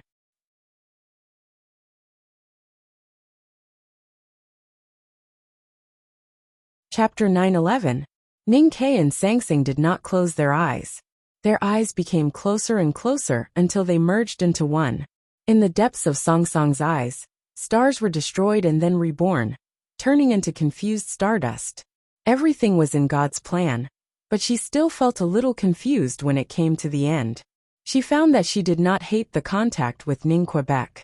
This fact made her extremely angry. She clenched her fists tightly and looked at Ning Ke in front of her. Feeling the disgusting wetness on her lips, her divine body tightened like a rock and began to tremble violently. Ning Ke woke up from the previous strange mental state and realized what he had done. He was actually kissing her. He thought she was Sang Sang, but he still could not suppress the fear. The fear made his body extremely stiff, and then began to tremble slightly. They hugged and kissed each other on the couch. Because of the trembling of their bodies, their lips kept rubbing against each other, feeling a little numb and itchy. Even their teeth gently bumped against each other, making a crisp sound. This was trembling. Ning Ke hugged Sang Sang and trembled more and more violently. The bones and joints in his body began to make cracking sounds. She also kept trembling. The cyan dress on her body made a faint cracking sound, as if it was cracking somewhere. They trembled more and more violently. Then there was a boom. The couch under them collapsed. Ning Ke and Sang Sang fell on the hard ground of the divine hall. The ground shook and undulated like waves. Several extremely deep marks appeared on the surface of the pillars that supported the divine hall. The hard walls of the divine hall seemed to be blown by the strong wind of tens of thousands of years. Countless stone chips peeled off and fell on the ground, making a clapping sound. It seemed to be applause, but also seemed to be something else. This tremor left the Temple of Light at an unimaginable speed and began to spread in all directions of the world. The snow covering the cliffs began to peel off one after another, forming countless small snow waterfalls. The peach blossoms that were frozen by the snow broke off the surface of the frost, revealing their beautiful faces in the cold wind. The strangely shaped stone drums on the 1,000-mile-long dike of the Song Kingdom started jumping up and down, smashing countless reefs and splashing Black Sea mud into the air. The drums buzzed like war drums. Along with the drumming, countless storms were born in the depths of the sea. The black seawater rolled as if it was boiling, and the dark clouds in the sky twisted like wet clothes in the hands of a deity. It was a great sound. The Ink Lake and the Mogan Mountain of the Great River Kingdom splashed with countless splashes. Emo Shanshan sat by the lake and looked at the restless lake water. She did not know what had happened, but she felt a little lost and perplexed. Looking back at the mountain hut decorated with lanterns and streamers at the foot of the mountain, she felt inexplicably sad and slowly shed 2 lines of tears. The great swamp was also shaking. The white reeds in the wind and snow looked so pitiful. The lake water poured into the river, and then out of the city of Lincoln. Yi Su and hundreds of poor men were repairing the waterway in the winter. He looked back at the West Hill Divine Kingdom thoughtfully, as he looked at the dirty water flowing over his feet. In Yi Su's shabby house, Tang Xiaodong sat by the bed and used a spoon to put the chicken soup into Chun Pipi's mouth. The soup in the spoon suddenly rippled. The whole world was shaking. There were countless earthquakes in Haotian's world. Not many houses collapsed and not many people died, but everyone felt it. The divine halls of West Hill was at the center of the trembling. People on the Peach Mountain felt it most clearly. Thousands of divine priests and deacons put on their clothes and ran out of their houses to look at the divine hall of light, with fear written all over their faces. Tens of thousands of believers in the villages and towns at the foot of the mountain were also awakened by the trembling. They rubbed their eyes and helped each other out of their houses into the wind and snow. They looked in the direction of the divine halls of West Hill and did not know what to say. The hierarch Yi Hongyu, Zhao Nanhai and the others came to the divine hall of light. They looked extremely solemn, but no one dared to step into the divine hall. The world gradually stopped shaking. The eaves of the divine hall of light collapsed, and the pillars were about to fall. But it did not collapse. Under the moonlight, it looked like the scene after a storm. The divine hall of light was quiet again. Ning Ke held Sang Sang in his arms and lay on the rubble of the bed. The friction between their lips and their bodies was no longer as intense as before. It became a gentle breeze, lingering between them. Like a gentle breeze, Ning Ke's mind gradually calmed down, while Song Song's eyes became more and more confused. She felt that she was immersed in the most wonderful warmth, as if she was floating in the sea in midsummer. She felt that she was embracing the most real warmth, as if she was embracing the ocean under the sun. When he first entered the awareness state, he had seen a sea. It was not until now that he remembered that when he first perceived the sea through meditation, he was holding her as a little girl in his arms. Now he finally returned to the warm sea again. He did not want to leave again. He held her in his arms and kissed her lips gently. Other than that, he did nothing else. The two gently embraced each other and leaned on each other tightly. The slightly cold winter wind entered his lips from her lips. It was like they were breathing each other's breath. The warmth of life passed from her body to his. It was like their heartbeat. There was only her in his world, and only him in hers. Ning Ke and Sang Sang entered a wonderful state of mind at the same time. After a long time, Sang Sang shivered on her body and Sang Sang shivered under his body. There was no winner or loser in this battle between heaven and man, or between man and woman. They finally achieved the great harmony of life between love and hate. The front hall of the divine hall of light collapsed. Smoke and dust rushed into the night sky and covered the eyes of the moon. In the loud bang, the divine priests and deacons of the West Hill Divine Palace on the cliff platform became extremely pale. Thousands of people subconsciously rushed to the divine hall of light, and then stopped uneasily. The hierarch lord became extremely serious, but he did not dare to do anything. He even felt that it was a blasphemy to speculate. In the early morning, Ning Ke woke up from that wonderful mental state and realized what had happened last night. He looked at Song Song's face in silence. His silence was different from the silence of men in the morning. There was no awkwardness, only vigilance. Since they were in love, he did not know what would happen after they fell in love. All of a sudden, his body emitted some wonderful sounds. It was the sound of snow water flowing over the gravel, and the sound of the sea of clouds drifting over the foothills. He heard the most wonderful sounds in nature, and realized that after this night, his ocean of chi and mountain of snow that had been locked had regained their freedom. Sleeping with Haoyin could bring such a return? He looked at Song Song's face and smiled. He thought that it was the best deal in the world to marry such a wife. Sang Sang closed her eyes, as if she was still sleeping like a human. Her breath was very long and subtle. If one did not pay attention, he would even think that she was not breathing. His long and steady breathing suddenly became hurried. She opened her eyes and looked at Ning Quebec deep in her eyes. The sea of stars composed of billions of stars began to surge violently with endless power hidden in it. I will. After all, Ning Ke was a human being. It was inevitable that he felt a little uneasy for Haoyin to do such a thing. He subconsciously wanted to defend himself. But he did not even have the time to say that he would take responsibility. An extremely angry roar burst out from Song Song's lips. It sounded like the most terrible wind in the wilderness, passing through the skull of a bison, on a dry riverbed. Ning Ke's arm was instantly broken into 20 pieces. Each piece represented a year that he had been with her. She had forgotten all of these 20 years, so he could no longer hold her. A terrible power raged on the ground of the divine hall like a hurricane.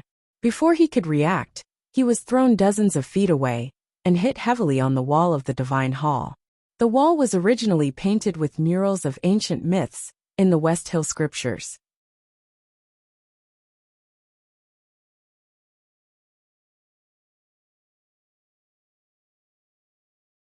Chapter 9:12. Looking at Ning Ke, who kept falling between the cliffs, Sang Sang suddenly remembered that Ning Ke often told her some stories in the city of Wei many years ago. In those stories, the extremely angry villains would often say, "You want to die? Not so easy." The most basic rules of this world were in her hands, and the appearance of nature was completely up to her. She had already come to the human world. How could it be so easy for you to die? Sang Sang flicked her sleeves, and the flowers on her sleeves seemed to come alive. The divine hall of light behind her continued to collapse with a rumbling sound, and gradually became ruins. Countless streaks of chi of heaven and earth responded, and turned into a cold wind. The snow outside the cliff suddenly became chaotic, and the clouds below the cliff were cut into countless strands, and then densely weaved together, turning into something like a quilt. Ning Ke fell between the cliffs. Suddenly, he felt that the space around him became sticky, and countless strands of clouds lingered. They softly interacted with each other, and the speed of his fall suddenly became much slower. In this dense cloud, he felt the power of rules, and even more clearly felt her will. She did not allow him to die like this, so it was difficult for him to die. Ning Ke could not accept that his life and death were in the hands of others, even if that person was her. Since he had jumped into the abyss, he did not want to succumb to her will again. Facing the countless layers of clouds below him, he stretched out his hand and wrote a word in the wind. His hand trembled violently because the wind between the cliffs was too strong, and because his arm bones were broken into 20 pieces. Just moving even a little bit would bring him great pain. But his word was written very clearly, and every stroke seemed to be engraved on the cliff. No matter how the wind blew, the clouds would not erase it. A sharp talisman was suddenly released between the cliffs. The cloud represented the power of rules, and it was set by Haoyin herself. Logically speaking, except for people like the headmaster, no cultivator in the human world could break it. But Ning Ke was an exception, because she was his natal. More importantly, in the divine hall of light, in the U prison, in reality, and in his dreams, he had been tortured by her countless times. He had used his flesh and blood and endless pain as the price to truly experience her power of rules countless times. During the days when he was imprisoned in the U prison, Ning Ke had spent all his time learning the power of rules that she had demonstrated, apart from fighting with her in his dreams. As far as the eye could see, among the countless reincarnations in the human world, He understood Haotian the best. Now his grasp of the power of rules in this world had also far surpassed that of all his predecessors. He wrote a talisman on the precipice.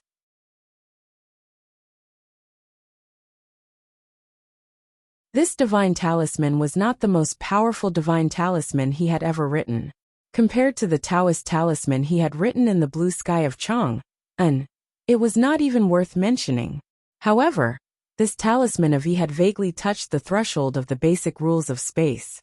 Noiselessly, the countless layers of clouds and mist between the precipices were torn into two huge gaps. The gaps converged in the middle and turned into four pieces before rolling towards the precipice.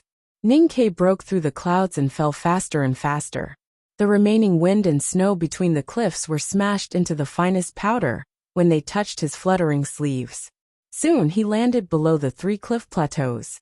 The stone window that the U prison had carved between the precipices flashed past. The precipices and rocks became a rapidly changing monochrome picture in his field of vision. Occasionally, protruding rocks were stretched into extremely straight lines. One could imagine how fast they were falling. The howling wind rang in his ears, and the cold wind cut his face like a knife. He looked at the dark abyss at the bottom of the fog, looking at death, but his expression was so calm and fearless. You used to be so afraid of death. Now you would rather commit suicide than let me die? Sang Sang stood by the railing and looked at Ning Ke, who had become a small black dot between the precipices. Her face was slightly pale. If he fell into the abyss, he would definitely die. If he died, how could she live? The moment she arrived in the human world, she could cover 1,000 miles with one step. It was easy for her to save Ning Ke from the precipices. The problem was that she slowed down on the second step in the human world. Because the headmaster had poured the mortal dust into her body, her aura had become a little turbid, and she could no longer leave the earth. Song Song's hand gently fell on the railing. She did not touch the railing, and the railing broke. The railing was completely broken, and the cliff at the terrace collapsed towards the precipices. She walked towards the clouds and mist outside the cliff. Between the precipices at the foothills of the Peach Mountain, there were countless booming sounds like thunder. In fact, it was the sound of something breaking through the air. A figure in indigo appeared between the precipices, and the snow clouds scattered in fear. The resentment of the U prison's sinners for thousands of years had turned into fog. They did not dare to invade, and hid between the precipices. She descended from the sky and came to his side. The mountain wind blew the hair on her cheeks, but it could not move her indifferent expression. She and Ning Ke fell into the abyss side by side in the wind. She did not look at him, but her will fell on him. Do you want me to die so badly? Ning Ke looked at her quietly and said in his heart, No, I just don't want to live alone. Compared to this, I would rather the two of us die together.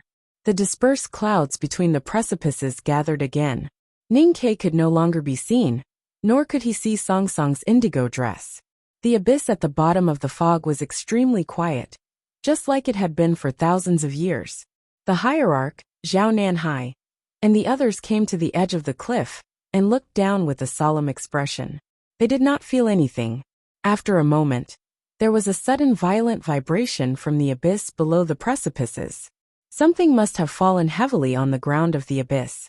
The terrifying impact force from the bottom of the fog rose up and tore the clouds between the cliffs apart again. Even the precipice that was attached to various Taoist formations had many cracks on it. The sect leader and the others all had ugly expressions on their faces. How could anyone survive such a terrifying collision? Of course, Haotian should be fine. But how could she come back from the abyss? In a corner of the half-ruined Divine Hall of Light, a horse neighed anxiously. The sound of hooves sounded like a rainstorm. The big black horse knocked over several deacons in black and rushed down the mountain. The abyss was full of fog. No matter how hot the sunlight was, it was difficult to fall on the ground. Ning Ke opened his eyes and looked at the gray sky. He felt as if he had returned to the city of Wei in the 9th year of the Tianqi era. That year, the city of Wei ushered in the most violent sandstorm. He felt a little dizzy, and it took him a long time to wake up. He realized that he should be in the abyss behind the Peach Mountain, and then he found himself in a pit. Jumping from the peak would naturally make a deep pit on the ground. What he could not understand was why he was still alive. If Sang Sang kept him alive, then where was she? The trees at the bottom of the abyss were different from those outside. Obviously, their roots were much more developed than the branches and leaves. Most of the trees were vines with thin and sparse leaves. Perhaps no one had ever come here before. Countless years of decayed leaves had accumulated together and formed a thick layer. Ning Ke had not completely woken up from the dizziness caused by the impact. He felt very comfortable lying on the soft decayed leaves. He did not want to stand up at all, and even wanted to lie like this forever. At this moment, Song Song's voice sounded in the fog. How long are you going to lie like this? Her voice was still so cold, so ruthless and so solemn, but the content of her words had gradually become human. Ning Ke listened to her voice in the fog, but it also seemed to be ringing in his ears. He could not help but sigh with emotion. She was indeed Haotian, who was far away but close to his ears. Get up. Song Song's voice sounded again, and her mood became colder. Ning Ke's expression changed slightly. This time, he finally heard clearly that her voice was indeed ringing in his ears. He endured the pain and turned around, only to find that she was under him. There was a very big pit on the ground in the fog forest, and the bottom of the pit was full of decayed leaves. Sang Sang was lying among the decayed leaves. She was tall and fat, and in the fog of decayed leaves, she was like the earth. Ning Ke was held in her arms, and he looked like a child. Ning Ke rolled away from her arms with difficulty. He tried to bend his elbow to sit up, but found that he was in great pain. He did not know how many bones in his body were broken, and he spat out a mouthful of dirty black blood. Sang Sang stood up. Her body was perfect, and she was not hurt at all when she hit the ground from such a high place. Even her indigo dress was not torn, and only a few leaves were stuck on it. She reached out and pushed her scattered black hair behind her shoulders. She looked at Ning Ke, who was rolling in pain and coughing up blood, and said indifferently, "Don't think you can escape from my palm." Ning Ke's mouth and nose were constantly overflowing with blood, and he looked very miserable. Hearing her words, he felt a little funny, and also a little sad. He said, "I am not that monkey. If I really want to die, no one can stop me." Sang Sang slightly squinted her eyes, and she was very disgusted to hear his answer. She said, "In front of me, even if you want to die, it is not so easy." After saying this, she reached out her right hand and put it on his body. The clear light between her fingers illuminated the fog and Ning Ke's cheeks. The clear light gradually became stronger, and Song Song's face became slightly pale. His injuries were recovering at a speed visible to the naked eye. The broken bones were reassembled, and the ruptured internal organs were repaired. The wound she left on Ning Ke's face last night also disappeared. His dimples seemed to be deeper than before, and they were filled with clear light, as if they were filled with good wine. After doing all this, she stood up, put her hands behind her back, and walked into the depths of the fog. Tranquility looked at her back for a long time, and then stood up and followed her. He was going to die, and she could not let him die. In other words, she did not want him to die, so she left the West Hill Divine Palace with him, jumped off the fog, and fell into the abyss. Now they did not have that rope, and he did not tie her to him. But that invisible rope had always been there, and they were still tightly tied together by fate. At the bottom of the abyss, the fog was thick, and the rotten leaves were soft. The two were separated by a few feet, and they walked forward in silence. Their feet stepped on the ground silently, and it was so quiet that it was frightening. They walked like this, and the surrounding scenery did not change. There were only withered vines and old trees, and a few faint crows in the fog. The moss on their shoes was getting thicker and thicker. Ning Ke looked at her back and asked, "Where are you going?" Sang Sang stopped and said indifferently, "Didn't you decide before? Tomorrow I will set off for home. I will fly for Michang first, and then stay at the airport for a night. The day after tomorrow, I will fly to the Qing Kingdom. The writing time is not fixed, and the update may be late. Good morning." To be continued. If you like this work, please come to Chidian.com to vote for me. Your support is my greatest motivation.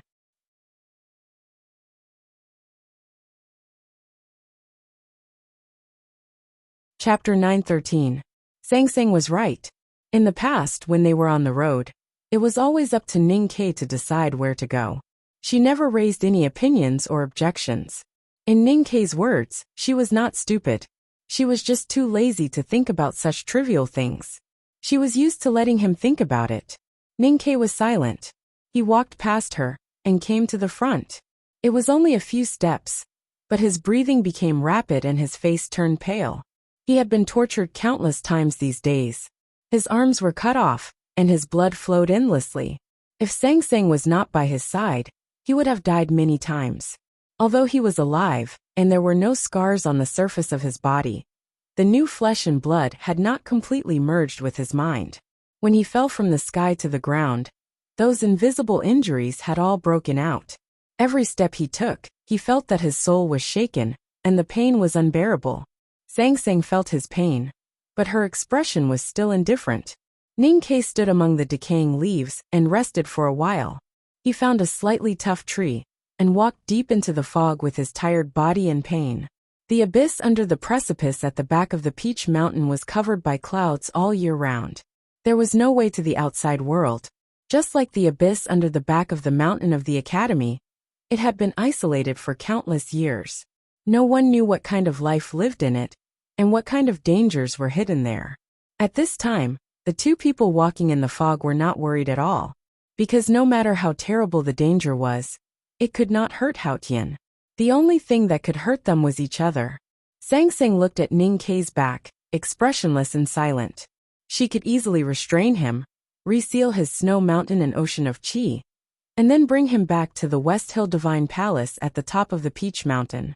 He would continue to be a slave and never be freed. But Ning Ke had shown her his determination to die by jumping off the cliff. Then it would be meaningless to bring him back to the West Hill Divine Palace. Besides, she had her own ideas. Since she had made up her mind, Sang Sang put her hands behind her back and followed Ning Ke casually in the thick fog. She looked at those strange vines with great interest. Ning Ke was a little tired from walking, so he sat on a stone to rest. He looked at Sang Sang, who seemed to be very relaxed in the fog, and said, "I know you look down on my methods, but I have no choice. Compared to you, I'm too weak. I don't have to cry, throw a tantrum, and threaten to hang myself to get you out of Peach Mountain. In fact, these methods should be used by you. Since you don't want to use them, I have to." Sang Sang ignored him and walked to the depths of the black vines. She opened her eyes wide and looked up curiously. Seeing her expression, Ning Ke was a little surprised, and then a little hopeful.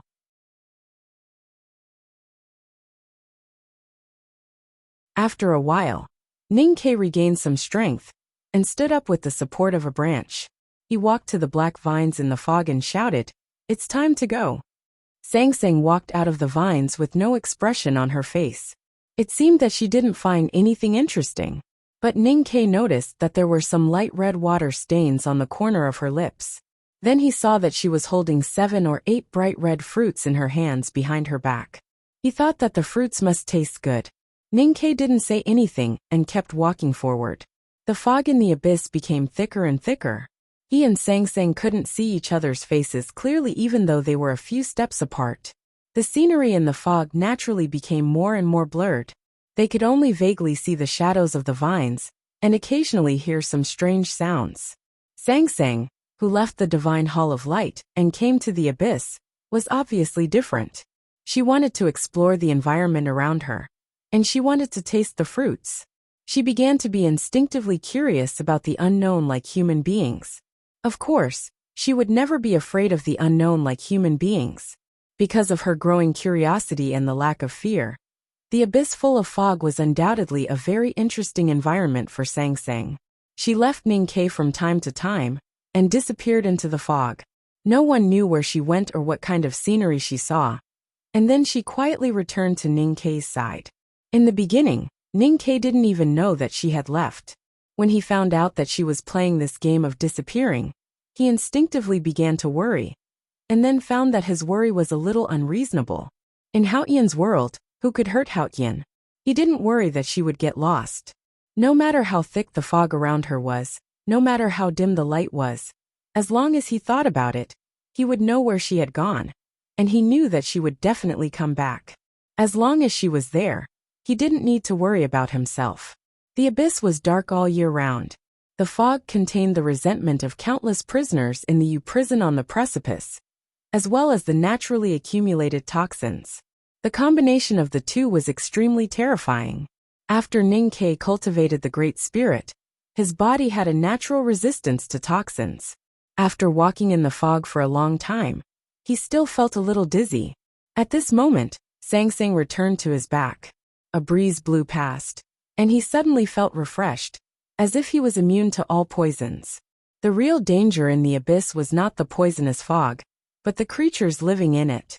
Living in such a dangerous environment until now, these creatures had extremely strong vitality and unimaginably fatal means. Ning-Ke released his psyche power into the fog, and found that whether it was the old wet vines, the snakes and beasts hidden among them, or even the rotten leaves on the ground, there were all hidden lives.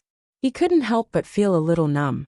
Walking in the fog, he and Sang had already encountered several strange creatures, most of which were snakes. One of them was covered with mucus, and its eyes had obviously degenerated. It relied entirely on the emerald green snake tongue to find the direction. More snakes were colorful, and even in the thick fog, they were still so eye-catching. The most terrifying thing was the swaying sound from the withered vines and the surrounding trees, and the howling that sounded like ghosts crying. Ning-Ke knew that there were animals jumping in the forest, but even with his eyesight, he couldn't see their true faces clearly. He could only judge that the animals were extremely fast by the sound. Then what was hidden densely under the rotten leaves? Why did it make him so vigilant and even afraid? Sang didn't feel afraid. Listening to the unpleasant howling coming from the fog, and the rustling sound coming from the rotten leaves under her feet, she felt a little annoyed and waved her sleeves. As she waved her green sleeves, flowers bloomed, and countless fireflies flew out of the petals. Those fireflies flew into the depths of the fog and burned, turning into countless light spots, and finally converging into a bright light. The light appeared in the abyss, and no matter how thick the fog was, it could not be covered. With the burning sound, the fog around them dispersed at a speed visible to the naked eye, and the scenery suddenly became clear. The ground was covered with countless layers of rotten leaves, and the roots of the trees were covered with moss and strange mushrooms. The vines hanging on the branches were crooked and shapeless, like the binding plums in the house by the Yinming Lake. From the depths of the forest came the horrified howling of the beasts, and the rustling sound from the rotten leaves became more and more frequent. The colorful snakes angrily raised their heads, and Ning-Ke's expression became extremely serious. But before he could do anything, the horrified howling stopped abruptly, and the rustling sound under the rotten leaves disappeared without a trace. The snakes even lay down on the wet ground as fast as they could. Sang walked into the depths of the fog without waiting for Ning-Ke to lead the way. As she walked, the light quickly spread around and quickly cleared all the fog within a few miles. The abyss, which had not seen the sun for countless years, suddenly became clear. If the situation continued like this, it wouldn't take long for Song's light to disperse all the fog and expose the abyss to the blue sky. The blue sky was very familiar to the creatures outside the abyss, but it was so strange to the creatures living in the abyss for generations.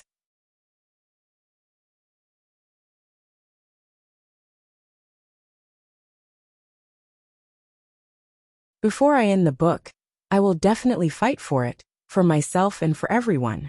Most of this chapter was written at the airport, so there may be some problems with the quality. I will go home tomorrow, and then I will fix it. To be continued. If you like this work, you are welcome to vote for it and vote for it. Your support is my biggest motivation.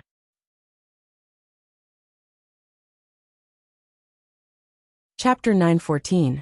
Long Qing was able to come out of the abyss alive because of the gray eyes and the heavenly power pill. Every time he thought of the difficult process afterward, he would feel a lingering fear, but also a little proud. After all, he had survived and might be the first person to walk out of the abyss alive. Who would have thought that someone would walk out of the abyss today? And that person seemed so relaxed, as if he was taking a stroll in the park. He guessed the person's identity, and was shocked beyond words. The tomes of arcane in his hand seemed to lose their attraction. The Abbey Dean also had mixed feelings. He looked up at the falling snow and sighed after a moment of silence. Since she has left Peach Mountain, it's our turn to go back. The wind and snow grew stronger and shrouded the Taoist temple and the surrounding mountains. With a squeak, the door of the temple was pushed open. Long Qing and the middle-aged priest came out in a wheelchair. The Abbey Dean sat in the wheelchair with an ordinary blanket on his knees. He reached out his skinny hand and brushed off the snow on the blanket. Then he slowly closed his eyes. Peach Mountain was also in the wind and snow. Thousands of divine priests and deacons had gathered on the cliff plateau, but they were all silent. They looked at the half-ruined divine hall of light and thought of the loud noise that came from the abyss below the precipice. They vaguely guessed what had happened, but they could not believe it and were extremely shocked. No one dared to enter the divine hall of light. The divine priests and deacons stood in front of the divine hall of light with pale faces. They did not know what to do next. They had been standing in the wind and snow for a whole night. It was an emergency. When the hierarch came to the divine hall of light last night, he did not have time to take the sacred sedan. His skinny and short body was exposed in front of everyone. The snow was hanging on his sparse eyebrows, which made him look ridiculous. But his expression was so serious, as if he did not care about what had happened in the past. Nothing was more serious than what had happened in the divine hall of light. When dusk fell, the hierarch could not wait any longer.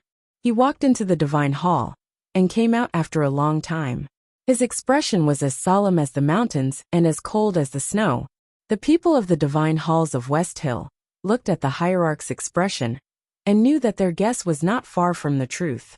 Their expressions became extremely frightened. Some old divine priests even fainted in despair. Had Haoyan really left the divine halls of West Hill? Was she going to abandon her most devout followers? Later, the Haoyan divine hall was dead silent. The hierarch stood before the curtain. His body was thin and short, and now he was bent over powerlessly. He looked even more pitiful. There were only him, Yi Hongyu, and Zhao Nanhai in the hall. His voice was a little tired as he said, "The Tao sect must guard this secret, and not let the believers in the world know." Zhao Nanhai nodded solemnly and agreed with the hierarch's plan. Yi Hongyu looked at the hierarch expressionlessly. The sword hidden in her red dress seemed stern. The hierarch didn't notice her change.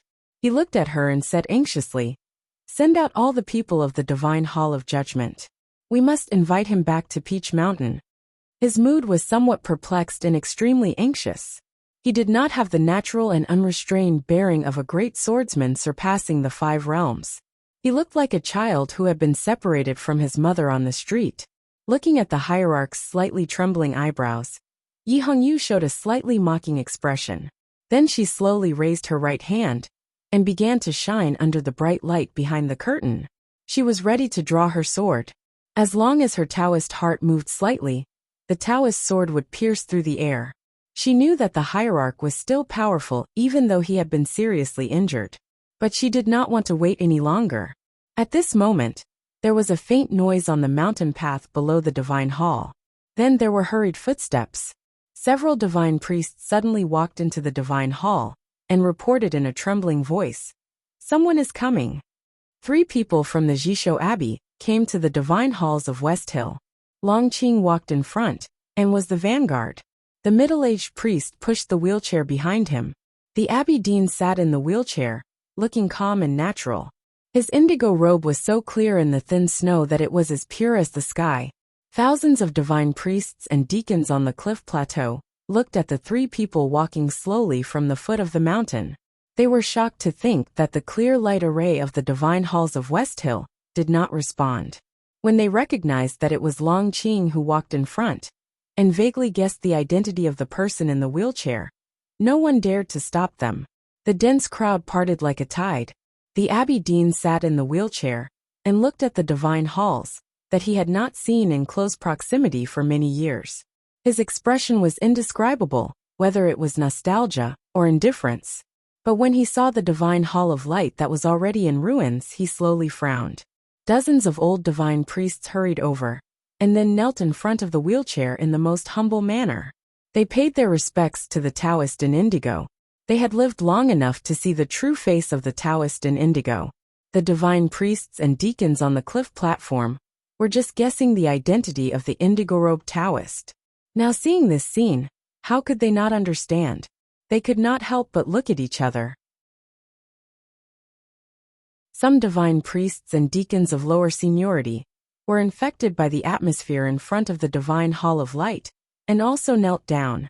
Zhao Nanhai, Yi Hongyu, and the people from the South Sea and the divine hall of revelation all rushed to the divine hall of light. These noblest bigwigs of Peach Mountain all paid their respects to the Taoist in indigo in the wheelchair.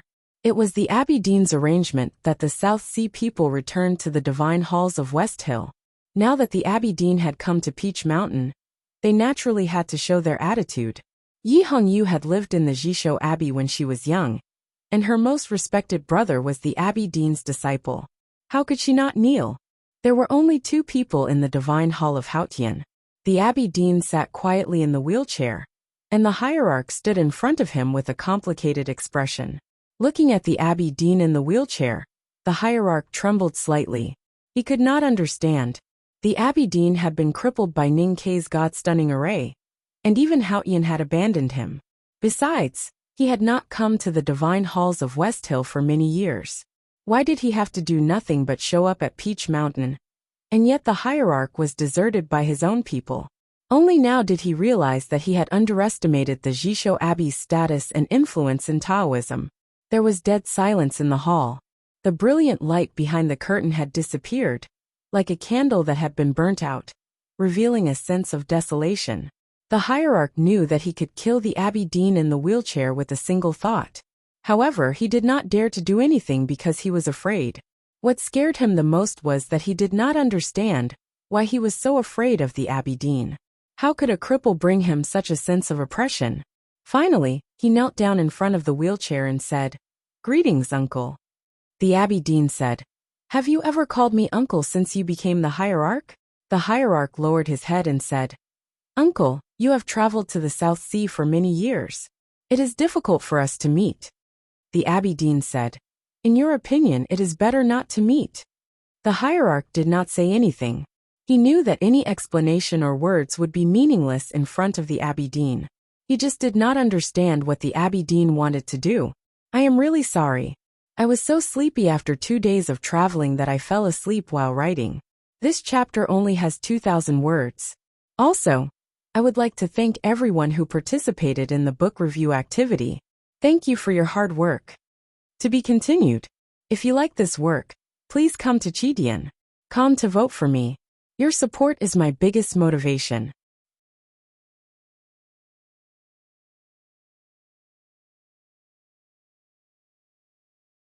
Chapter 9:15.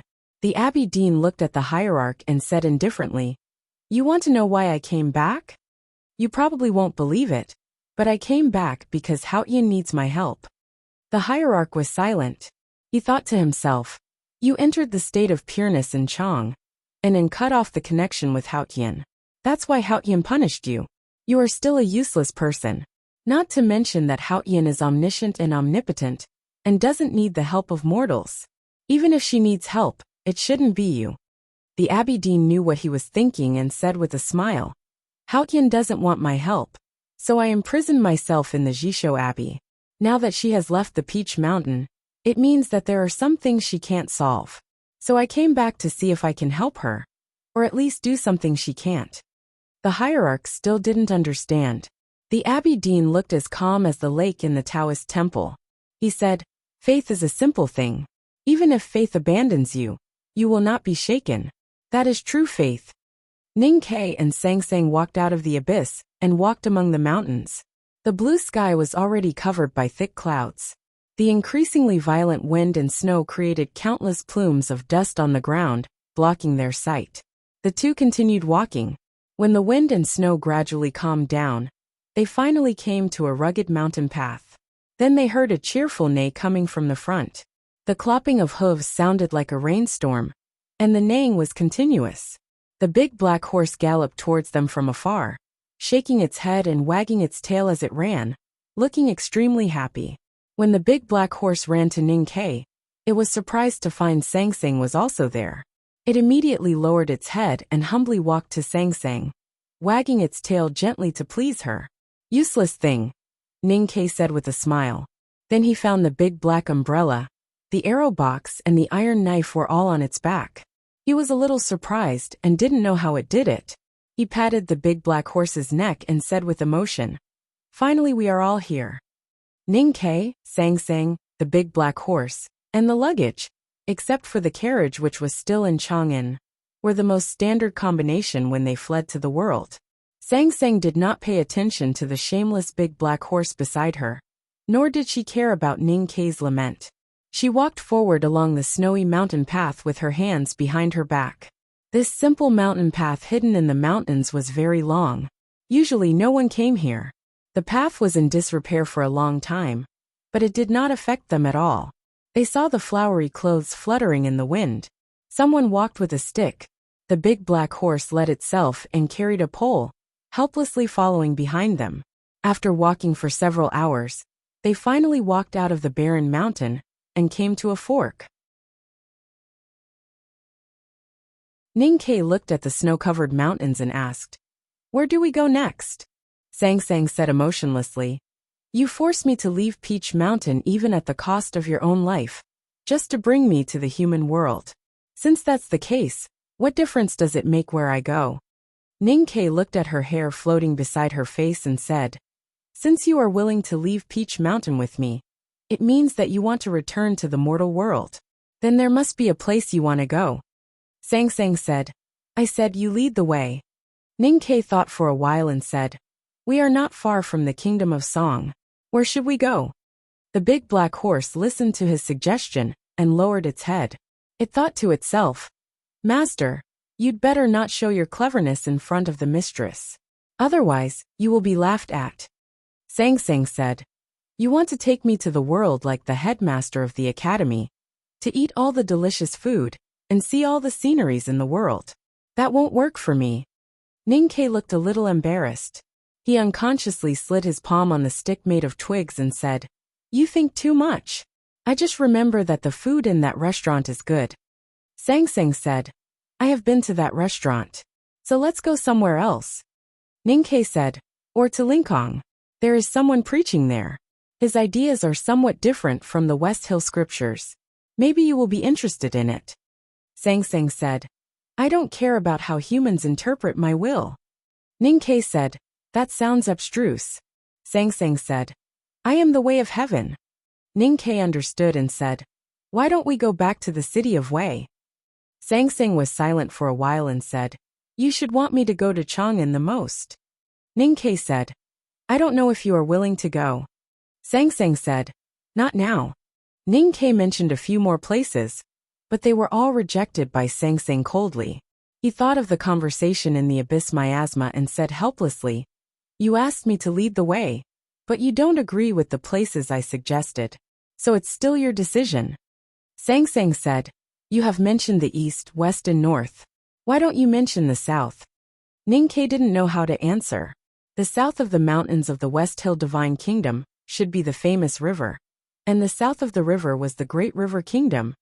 Sang Sang looked at him and said expressionlessly, "Why don't we go to the Great River Kingdom?" Ning Kai said, "That place is far away from prosperity. It is really a remote place. There is no special scenery, and it is hard to see new people.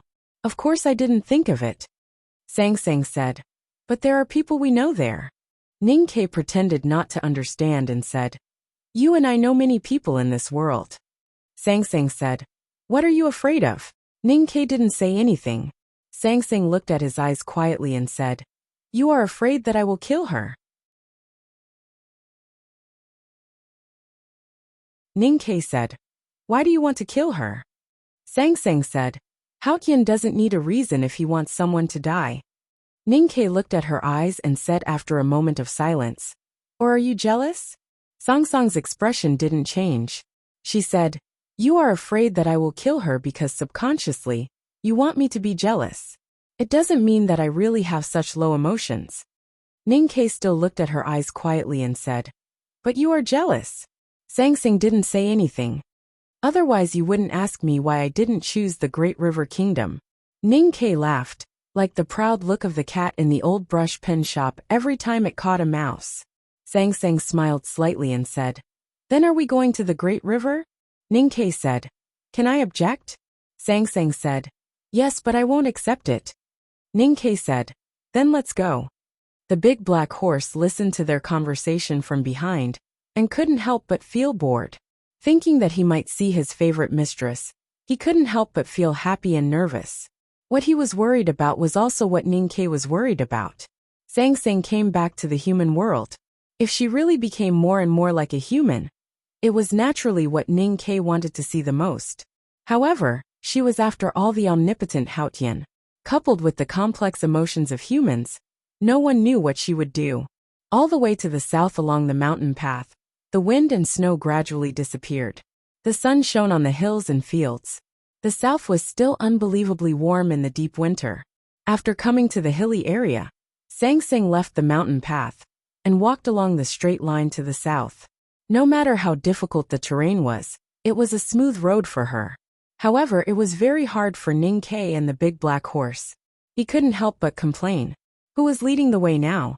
One day, there was a sudden thunder-like roar in front of the hills.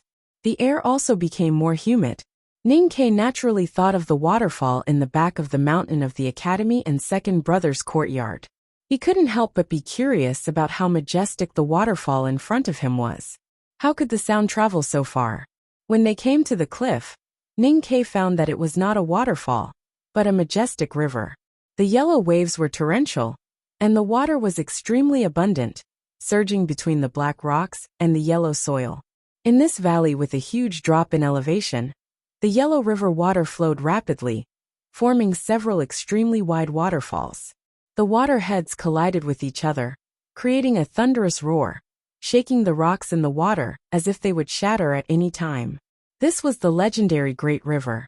Looking at the yellow river in front of him, feeling the slight tremors coming from the cliff stones under his feet, and experiencing the infinite power contained in the river, he was greatly shocked. He understood why this river could help the Great River Kingdom block the elite soldiers of the South Jin Kingdom, and also why Lu Bai could comprehend Tao here in the past. He naturally thought of the sword that flew from the sword garret to the Peach Mountain in autumn. When he was sweeping the Divine Hall of Light, he saw the ancient sword left behind by Lu Bai in a corner after his death. The headmaster of the academy had once used that sword to kill the Golden Dragon and the Divine General. Lu Bai put his soul into that sword and proudly went to the Peach Mountain to challenge Haotian alone. That ancient sword was the sword of the human world. Now the sword was still here, but the person who used it was no longer here. Looking at the surging yellow river, and thinking of the predecessors, Ning Ke had mixed feelings. Looking at Sang Sang who was standing beside him, he didn't know what to say. Sang Sang looked at a black rock by the river and said, "Lu Bai learned swordsmanship here." They went all the way to the south, and came to the place where Lu Bai learned swordsmanship. Ning Ke understood that this must be Sang Sang's will. He looked at the faint sword mark on the black rock thoughtfully. After a moment of silence, he reached out his right hand into the slightly wet air. Holding the iron cutlass in the thundering river, he began to meditate. He wanted to learn some knife intent from the place where the predecessors learned swordsmanship. Sang Sang said, "You are a talisman master." Ning Ke understood what she meant and said, "I can also write talismans with a knife." Sang Sang said, "You are much more spirited than a few days ago." Ning Ke said, "Seeing the relic and thinking of the predecessors can always motivate me." Sang Sang said, "Humans are always easily immersed in such useless emotions." Ning Ke said, "Otherwise, why did you bring me here?" Sang Sang said, "I brought you here because I want you to understand that even someone as powerful as the headmaster of the academy and as arrogant as Lu Bai are still no match for me. You should give up." Hearing this, Ning Ke was silent for a long time. He brought her back to the mortal world to continue the battle with his teacher. He wanted her to become more and more like a human, but in this process, what she wanted to do was to make him truly surrender. When Lu Bai entered Taoism, he saw the yellow river in front of us. Ning Ke said, When I entered Taoism, I saw an ocean. From this point of view, as long as I cultivate diligently, there will be a day when I can surpass Lu Bai. I can do what he couldn't do. Sang Sang said, when you entered Taoism, you could sense an ocean because I was by your side that night. It doesn't mean that your talent in cultivation is really that high. You think too much. Ning Ke was a little annoyed and said, why do you care what I think? I have something to do today and tomorrow. I will speed up from the day after tomorrow. To be continued. If you like this work, please come to Chidian.com to vote for me. Your support is my greatest motivation.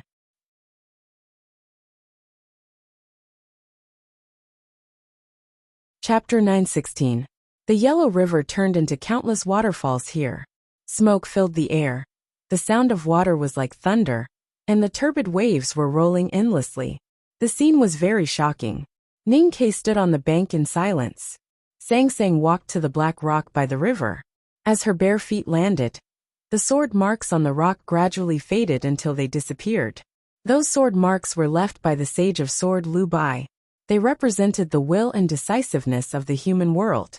Since she was here, she naturally wanted to erase them. Looking at this scene, and thinking that the relics of the predecessors would no longer exist, Ning Ke suddenly felt his heart become extremely empty. But there was no way he could change this. He sheathed his knife and looked a little sad. The Great River Kingdom was to the south of the surging Yellow River. Since they wanted to go to the Great River Kingdom, they had to cross the river. The river here was terrifyingly rapid, forming many hanging waterfalls at the broken parts. Ordinary people could not cross the river at all. They had to walk dozens of miles in both directions to cross the river using sheepskin gates. Ning Ke did not want to continue feeling down, because that was what Sang Sang wanted to see. Just as he wanted to see Sang Sang become more and more like a human, he decided to do something to make himself happy again. Sister, I want to cross the river. Who will carry me? He looked at the surging river and sang happily. Sang Sang had heard him sing this song when she was young. She turned to look at him and said, your world is really noisy. After saying this, she walked into the river with her hands behind her back, as naturally and casually as if she was walking to a meadow. As her bare feet landed, the surging river suddenly stopped. It was not really stopped, but the river could not get close to her. The turbid Yellow River kept beating the invisible barrier at her feet, forming countless tiny bubbles. Sang Sang continued to walk into the river. The turbid waves suddenly parted, revealing the mud below. The mud instantly solidified and became smooth rocks. Her bare feet landed on the rocks like white lotus blooming.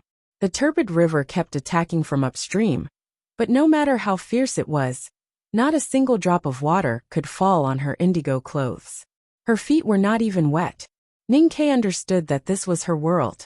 Looking at this magical scene, he could not help but think of the legend of Moses parting the Red Sea in that world. He led the big black horse and hurriedly followed. 2 people and a horse walked into the raging river. The river water parted, and the river mud turned into stones, naturally forming a dry passage. The river water from upstream could not pass through, so it gradually piled up higher and higher. When they walked to the middle of the riverbed, on the other side of the invisible barrier, the river water was already several feet high. Ning Ke looked at the translucent water wall formed by the river beside him. He looked at the high-speed rotating water flow and the floating fine sand inside. He wanted to reach out his fingers to touch it, and even wanted to put his fingers into it to feel the sand flow and water flow inside. However, he did not dare to do anything. Such a miraculous scene was shocking and soul-stirring. He was worried that if he broke through the water wall, the river would pour onto his body. He was already a powerhouse in the knowing destiny state, but he still did not dare to confront the river head-on, because the power in the river came from nature, which was not something that ordinary humans could compete with. Sang Sang looked calm, with no trace of seriousness or vigilance. She walked slowly in front of the water wall with her hands clasped behind her back, as if she was walking in a beautiful meadow. Only Haoyan could defeat nature. The yellow water wall grew higher and higher until it blocked the sun in the sky. The stone passage at the bottom of the river became extremely dark, and the big black horse's eyes gradually showed fear. Ninkei was also very worried that the water wall would collapse. He was even more worried that if the water wall continued to rise and did not collapse, there would inevitably be a flood upstream, and the people on both sides of the river would suffer a disaster. The yellow water wall finally collapsed, and a straight white wave appeared in the middle of the raging river. In an instant, the passage at the bottom of the river, and the two people, and the horse inside were submerged. Ninkei was not swallowed by the river, and his body was not even wet. The yellow water wall collapsed, but did not fall down, and instead flowed over the river. The passage turned into a cave in the river, and the walls of the cave were all condensed by the river water. They walked in the cave, and the light was dim, but they could clearly see every detail in the water. The light penetrated the muddy river and sprinkled on them, modeled like a painting. The river water flowed over their heads, and the sand in it flowed like a painting. Everything was like a painting. The big black horse neighed in amazement. Ninkei opened his eyes and looked at the picturesque scenery in the river, and could not bear to blink. Only Sangsang was calm as usual. Continuing to the south, they came to a small town with more and more people. It was a market day in the town, and it was very noisy and lively. There were all kinds of stalls along the street, selling insoles, bamboo baskets, eggs, and of course, most of them were selling food. Ninkei looked at these scenes, and gradually calmed down from the shock of seeing the wonders along the way. He held the border rope, and walked casually with Sangsang. This was his home field.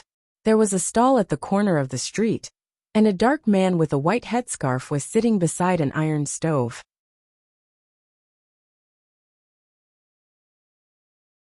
He stepped on something with his foot, and something was spinning in the pot. Sangsang slightly lowered her head, still with her hands behind her back, and looked calm. She looked very much like an old man choosing goods in the antique market, and also like an old man checking the stored grain in the granary. Smelling the faint sweet aroma, and the faint burnt aroma, that was difficult to capture, she knew that the thing in the pot was sugar. She just didn't understand why the thing in the pot would keep spinning when the man stepped on it. Why was it able to pull out wisps of cloud-like things in the end? It looked very beautiful. Although the man was a little curious about the girl's tall stature, he did not care much about it. After a while, he wrapped a fluffy cloud and handed it to an excited child beside the pot. "Cotton candy. I used to buy it for you when you were little," Ninkei said. Sangsang still did not speak, but just looked at him quietly with a particularly focused expression. Not long after, the cotton candy in the pot was ready. The man inserted a wooden stick and handed it to her. She slightly frowned and hesitated. Ninkei took out 2 copper coins and handed them to the man. He took the cotton candy and stuffed it into her hand. The man took the copper coins and found that they were tang coins. He was a little surprised but also very happy. After all, in the Great River Kingdom, tang coins were more useful than the official currency. Walking out of the market, Sangsang held the cotton candy, but did not eat it. She explained to Ninkei, "I have seen cotton candy before, but I forgot how it was made." Ninkei thought that she was Haotian. How could she forget something that she had experienced? Sangsang said again, "I know how it works. Why did you buy it?" Ninkei said, "Of course I bought it to eat." Sangsang glanced at the cotton candy in her hand and said, "I did forget how it tastes." The picture of a fair, fat, and tall girl holding a white and fat cotton candy in her hand was a little funny, and also a little cute, especially when she lowered her head to take a bite, and a few strands of sugar were stuck on the corner of her lips. Ninkei looked at her and said with a smile, "If you still can't remember, we can eat it a few more times." The smile on his face was very strange. It was a little like an elder looking at a child with love and pity, but also a little like a proud person who had succeeded. In short, it was very annoying in Sangsang's eyes. Sangsang frowned slightly and divine light overflowed. The sugar on the corner of her lips was instantly purified. She looked at the cotton candy in her hand, and hesitated for a while before handing it to the big black horse. The big black horse was a little surprised, and then quickly became excited. To be able to eat Haotian's food or more precisely, to be able to eat Haotian's leftover food. As long as one was not an idiot like Ning Ke, who did not know how lucky he was, it would be the greatest honor. It stretched out its tongue and rolled the cotton candy into its mouth. It smacked its mouth, and the cotton candy went into its stomach. It found that it did not taste anything, and could not help but feel a little unsatisfied. Seeing that Sang Sang did not finish the cotton candy, Ning Ke could not help but feel a little disappointed. Looking at the big black horse's unsatisfied look, Ning Ke became even angrier and scolded. How many lives have you not eaten? Why are you so greedy? Have I ever deprived you of food? Did I buy this cotton candy for you? How dare you open your mouth? The big black horse thought to himself, she gave it to me. As long as she likes it, it is none of your business. He turned his head and was about to ask for credit from Sang Sang, but unexpectedly found that Song Song's face was also a little ugly. He thought painfully, since you like it, why did you give it to me? Can you two not let me get involved in the fight between you two? There were children playing outside the market. Two of them held cotton candy in their hands and carefully licked it from time to time. They seemed to cherish it very much and would probably have leftovers by the time they went home. Sang Sang looked at the cotton candy in the children's hands and felt a little sad. Ning Ke sneered and said, keep pretending. Don't regret it. Sang Sang clasped her hands behind her back and walked out of the town, as if she did not hear what he said. Although it was deep winter, the great river kingdom in the south was still warm. The sun in the sky was dazzling and fell on people's bodies, making them feel a little hot. After walking to the mountain in the south of the town, Ning Ke was still talking about the cotton candy. Sang Sang suddenly stopped and broke a branch from a tree beside the mountain road. Ning Ke did not know what she was going to do, and was a little curious. Sang Sang raised the branch and stretched it to the sky. The sky was clear and cloudless. The distant sea of storm in the kingdom of Song was suddenly covered with dark clouds. One of them landed with the wind and floated thousands of miles to a small mountain in the great river kingdom in the south. The cloud landed on the branch in her hand. The sun was blocked by the cloud, and the mountain road suddenly became quiet. Sang Sang looked calm and continued to walk south with one hand behind her back and the other holding the branch. The cloud on the branch was bigger than the mountain. What a big cotton candy! Looking at this extremely shocking scene, Ning Ke was completely speechless. He never thought that she would pick a cloud from the sky to pretend to be a cotton candy just because she was angry. She was indeed Haotian.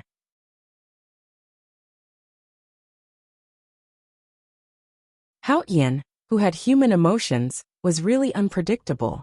Thinking that she was his woman, and looking at the cloud on the branch, he felt very proud and self-abased. When he walked into the capital of the Great River Kingdom, all his emotions turned into anger. Because the Great River Kingdom was holding a happy event. I really wanted to write about the scene of walking under the river in more detail, or more seriously, but I was in a rush, and if I wrote too much, it would seem like I was trying to fill in the blanks. I saved a picture just to write about that scene, to climb up those steps and see those scenes.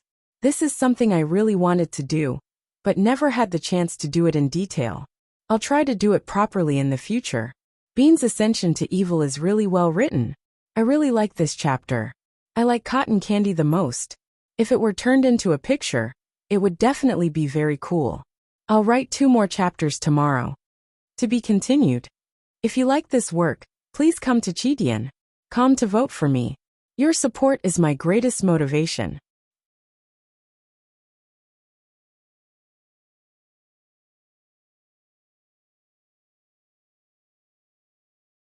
Chapter 917. The Great River Kingdom and the Tang Empire were far from each other, but they had been on good terms for generations. The people living here admired the Tang Empire's culture. Over the years, countless envoys and students have been sent to Chang'an. Chang'an could be seen in the government system, architecture, culture, and even the details of life. Jingdu was the capital of the Great River Kingdom. There were snow-capped mountains outside the city, and most of the houses in the city had black eaves. Countless flowers and trees were planted in the corners of the gardens, and the imperial city could be seen in the shadows. The people who lived here were also extremely beautiful. Their brows were calm and gentle, and their gazes were focused and determined. They wore light-colored long dresses, and gorgeous cloth belts were tied around their waists. Many of them had long black sheathed wooden swords at their waists. Walking into Jingdu, Ning-Ke looked at the strange yet familiar scenery and people, and naturally felt close to them. When he found that there was a branch of Chenjinji Cosmetics store next to Chongwen Gate, he was even happier. "Do you want to have a look?" He turned to Sang Sang and asked. Sang Sang looked at the sign of Chenjinji Cosmetics store and said, "I'm so fair now. Do I still need makeup?" Ning-Ke said, "It doesn't matter. Besides, you can buy some makeup." Sang Sang thought for a while and walked into Chenjinji Cosmetics store. Ning-Ke and the big black horse looked at each other and saw the joy in each other's eyes. The branch of Chenjinji Cosmetics store in Jingdu was the largest one in Chang'an. One could imagine how much the girls in the Great River Kingdom liked Tang products. Usually, Chenjinji Cosmetics store would be very busy, and the cosmetics boxes on the shelves would be dazzling. But today, Chenjinji Cosmetics store was a little quiet. Ning-Ke and Sang Sang walked in, and were surprised to see the empty shelves. Sang Sang slightly squinted her willowy eyes and showed signs of anger. If Haoyan was angry, who knew if there would be a flood that would drown all the flowers and trees in Jingdu? Ning-Ke hurriedly comforted him, and asked the shamefaced boss. Then he found out that the new autumn products of Chenjinji Cosmetics store had been ordered by the Imperial Palace a few days ago. It would take at least a month for the new products to be delivered from Chang'an. Why does the Imperial Palace need so many cosmetics? Why are there so many palace maids? Ning-Ke thought of a sentence in an article and shook his head. He sighed and said, "The Wei River is full of fat." Sang Sang suddenly said, "6 palace cosmetics are colorless." She had heard this poem from Ning-Ke when she was young. Ning-Ke was very uneasy. He thought that if he really broke into the palace because he was unhappy, no one would dare to say anything. He said helplessly, "What are you talking about?"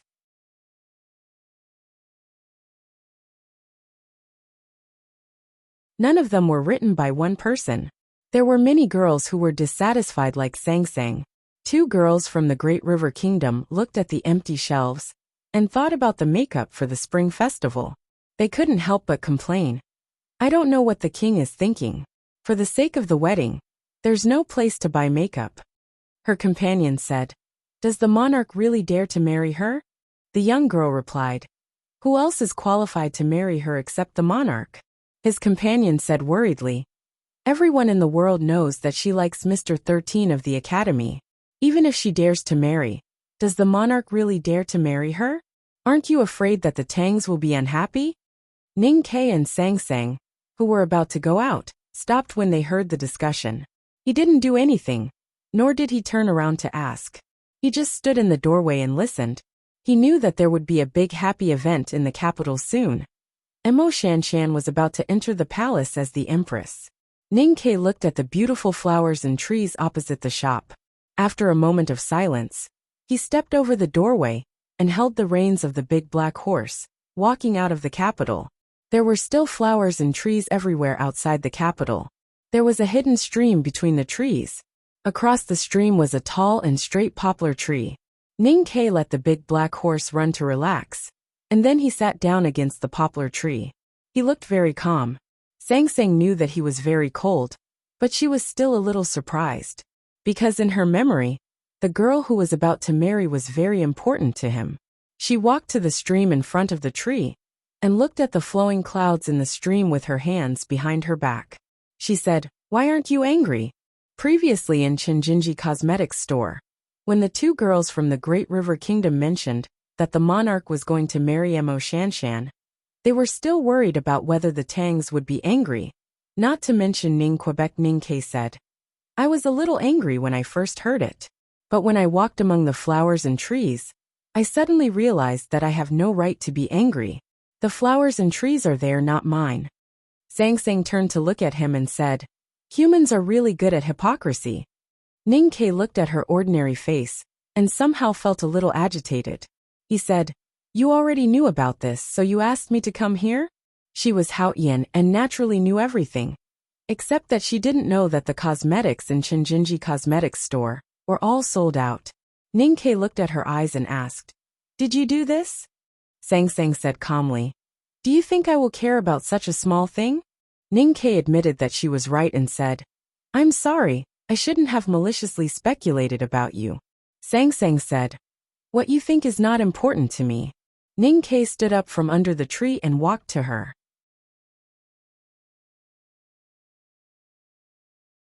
He looked into her eyes and said, "But you knew about this, and you asked me to come and see it happen.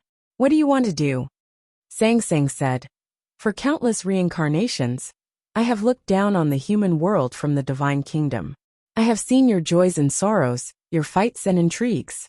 But there are still some things that I don't understand." "What things?" Ningke asked. "For example, the feelings that you cherish, but sometimes throw away." Sang Sang put her hands behind her back and looked through the forest, flowers, streams and city walls to the men and women in the city. She said indifferently, "You said you love me. Then what is love?" Ningke said after a moment of silence, "Some things can't be explained with words." Sang Sang said, "But I should be able to see it, so I want to see it." Ningke frowned slightly and said, "See what?" Sang Sang looked into his eyes and said, "See what love is."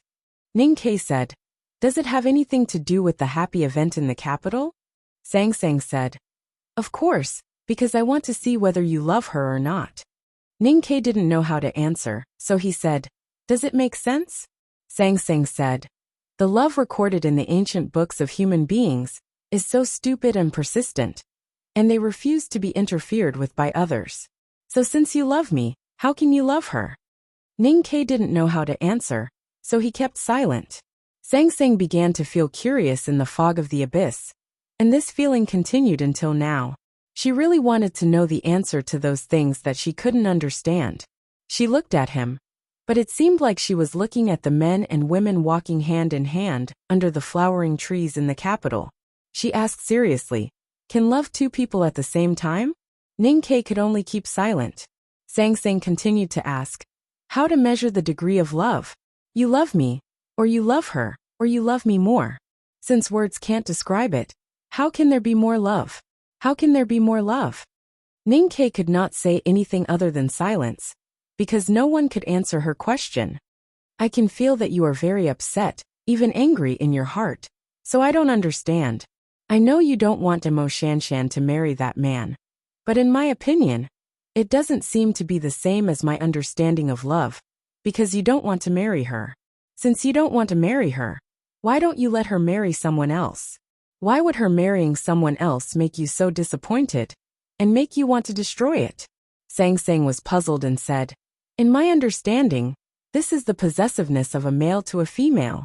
It is a strong instinctive desire for his bloodline to reproduce. If this is the case, then what is the difference between what you humans call love and sexual intercourse?" When she spoke, she looked very calm and did not show any jealousy. She was really like those diligent students in the front yard of the academy who just wanted to find an answer. Ningke was a little disturbed by her calmness and asked helplessly, "What do you want to say?" "What I want to say is, since there is no love, then your love for me is naturally fake." Sang Sang said calmly, "But she didn't finish her words, or my love for you is also fake." Ningke said, "Is there any meaning to such a boring inference?" He had sighed before. "Is there any meaning to this thing?" Sang Sang laughed. Since leaving Peach Mountain, she smiled more and more frequently. "Maybe there is no meaning, but it is very interesting." Ningke looked at her and said, "I think you are more like a student of the academy than I am now. It's very strange. I don't feel disgusted by this statement." Sang Sang said, "Or is it because I also lived in the academy for a long time?" Ningke looked at the green Mogan Mountain in the distance and said nothing. There was a quiet lake on the mountainside of Mogan Mountain not far from the capital. It was said that when the sage of calligrapher studied calligraphy in his childhood, he used to wash his brush with the lake water. After a few years, the lake was dyed black by the brush ink. Therefore, this lake was called the brush washing pond by the people of the great river. There was another more famous name, which was the black ink pond. Rumors were rumors after all. The lake water was still clear. The black ink garden had been built many years before the sage of calligrapher was born, but it didn't affect the status of the black ink garden in the people of the Great River and the cultivation world. Today, the cottage of the black ink garden was very lively. Lanterns and streamers were everywhere. Before night fell, the lanterns were not lit. Those streamers and the brushes hanging in the corridors were full of literary and ink, which indicated that a happy event was approaching. Newborn green lotuses were floating on the surface of the black ink pond. They swayed gently in the breeze and looked so young. Catgirl sat by the lake and looked at those green lotuses. She frowned and looked very aggrieved. Zhuo Jihua walked behind her younger sister and asked with concern, "What are you thinking about?" Catgirl saw it was her senior sister and sadly leaned into her arms. After a long silence, she asked, "Senior sister, what do you think about love?" Zhuo Jihua laughed and joked, "You just got engaged, but you are already thinking about the future?" Catgirl frowned and said unhappily, "Shouldn't we like each other first and then get engaged?" Zhuo Jihua said helplessly, "What on earth do you want to say?" Catgirl looked at the green lotuses in the lake and the streamers in the cottage and said sadly, "I don't understand. Hill Master obviously likes Ning Quebec. Why does she want to marry the monarch? There is one more chapter. Try to finish it before 1:30. To be continued. If you like this work, please come to Chidian.com to vote for me. Your support is my greatest motivation."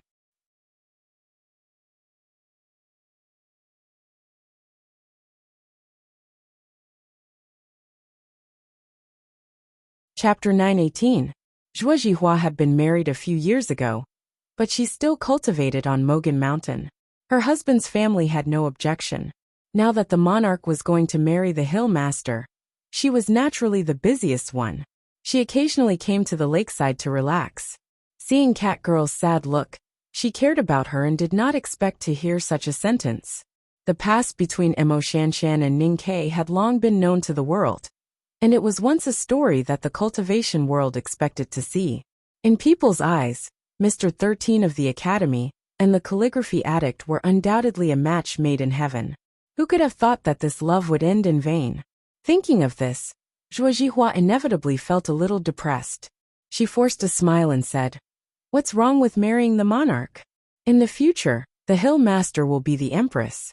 She doesn't need to live in the palace, and will spend most of her time on the mountain every year. You can often see her. Don't be sad." Catgirl looked at her and said, "Senior sister, you know that's not why I'm sad. I just feel sad. The hill master obviously likes Ning Quebec. Why doesn't he like her?" Zhuo Jihua sighed and shook her head. She did not know how to explain these complicated things to her. In the hut on the cliffside of the Ink Lake, Emo Shanshan sat by the window and calmly wrote regular script. She was still wearing that white dress, and her waterfall-like black hair was combed into a simple and refreshing bun. Her skin was naturally fair without any makeup, and her thin red lips were as beautiful as ever.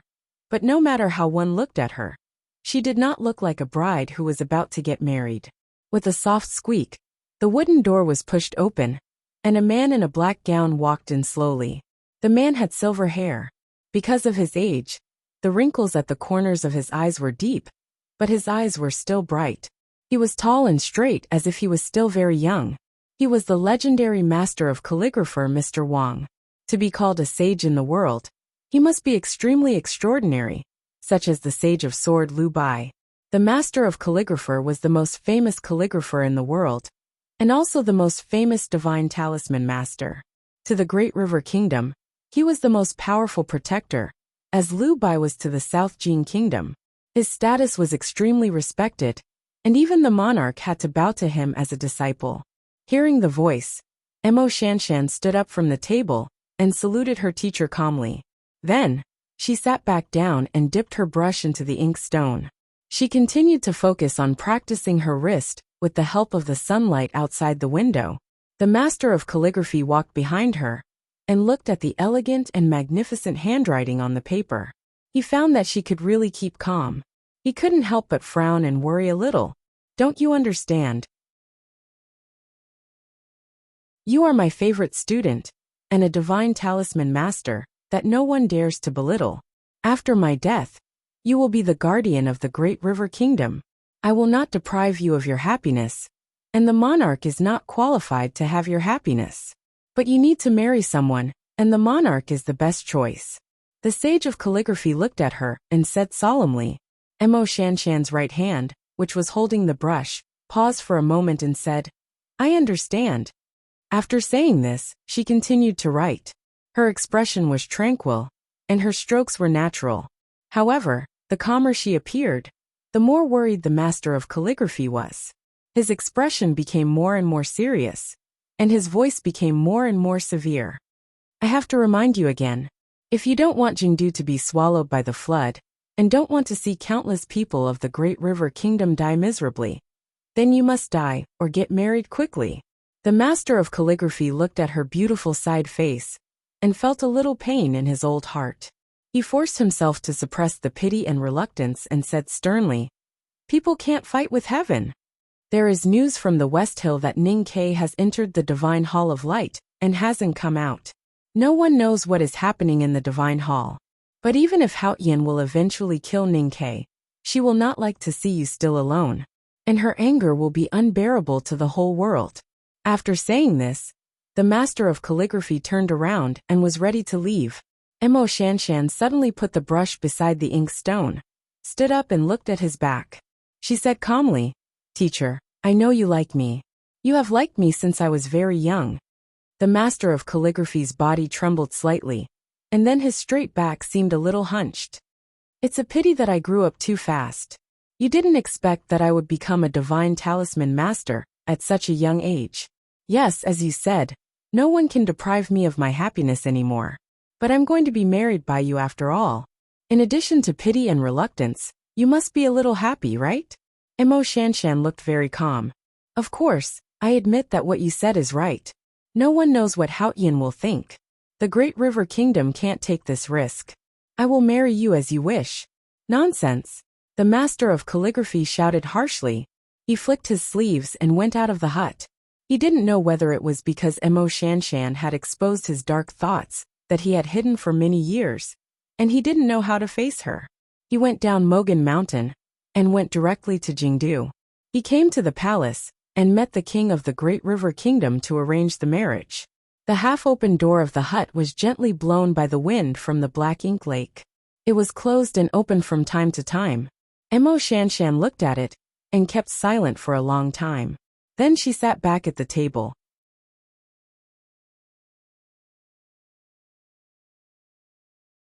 She continued to write quietly, but her lips were slightly raised, revealing a trace of a happy smile.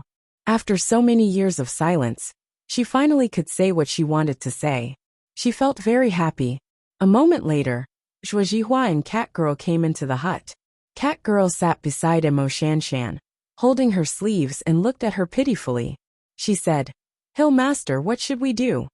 Mo Shanshan suddenly remembered that many years ago in the wilderness, when she asked Ning Ke what to do, Ning Ke's answer. She didn't quite understand the joke, but she still laughed very happily at that time. What to do? Cold? Cat Girl asked. Just like this? Mo Shanshan smiled and said, Of course not. Cat Girl was a little happy and a little sad. She said, Mr. 13 is a heartless guy. Hill Master, if you don't marry the monarch, who else can you marry? The more beautiful a woman was, the more difficult it was to marry. The more capable a woman was, the more difficult it was to marry. It was not only the problem of matching families, but also the problem of qualification. Mo Shanshan was famous for her beauty. When she was a young girl, she was a master of talisman Taoism. Now she was a rare young divine talisman master in history. If she wanted to marry, she naturally didn't have too many good choices. Why do I have to marry? Mo Shanshan touched Cat Girl's head dotingly and said, It's a joke to force a divine talisman master to marry. So if you don't want to marry, remember to cultivate hard. Cat Girl thought it made sense. If the man she was engaged to was not good, she definitely wouldn't marry him. It was said that there were many generals in his family. She really should hurry to improve her state. Zhuo Jihua looked at Mo Shanshan without saying anything. Her eyebrows were full of worry. Mo Shanshan knew what she was worried about. She said calmly, People admire and fear Hao Yin, and I am no exception. But I have already fought with her. So what's the point of being afraid of her? If Haotian gets angry because of me, it's not my responsibility, but her sin. The winter maple of Luoming Mountain in the capital city of the Great River was a very famous scenery in the whole world. If it weren't for the imminent wedding of the monarch and the strict security of the imperial city, there would be a lot of tourists here. The imperial road in front of the imperial city was covered with a thin layer of red leaves. Sang Sang walked on the road, and the soles of her shoes crushed the withered red leaves blown by the wind, making a very clear sound, which made people's hearts palpitate. She had changed a lot since she left the West Hill Divine Palace. For example, under Ning Kei's strong request, she put on shoes and did not put her hands behind her back at this time. Sang Sang was holding a bowl of fish balls with soup in her left hand and a bamboo stick in her right hand. She was eating without stopping.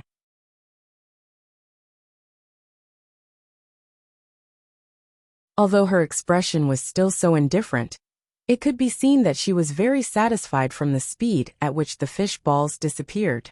The imperial red leaves were obviously not as attractive to her as the fish balls. She didn't feel sorry for the red leaves crushed by her shoes like those young girls.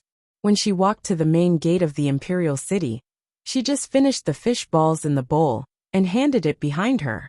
Ning Kei led the big black horse behind her and hurriedly took the bowl from her. His actions were very familiar. He had long been used to his identity as a manservant along the way. What are you going to choose?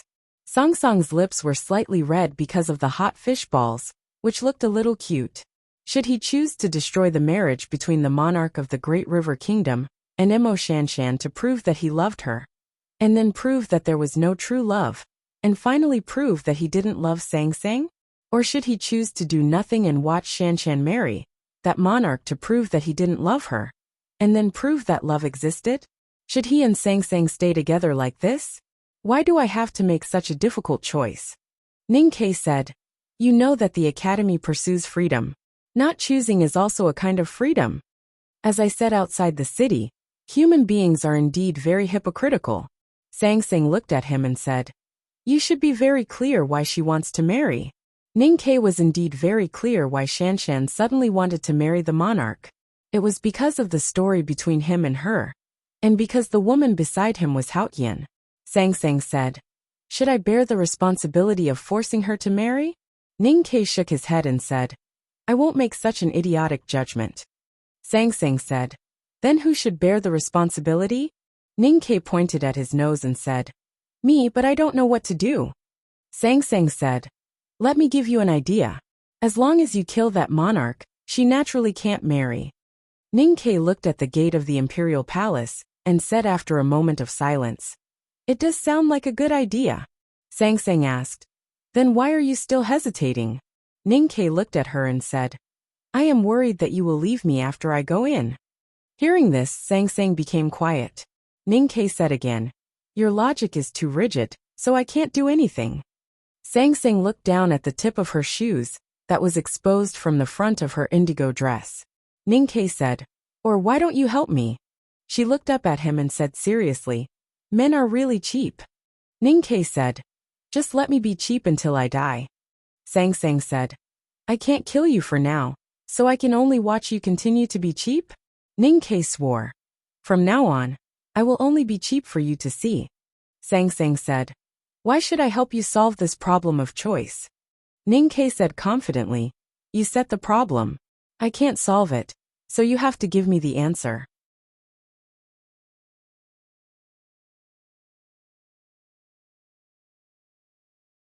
Sang Sang said, are all human beings like you?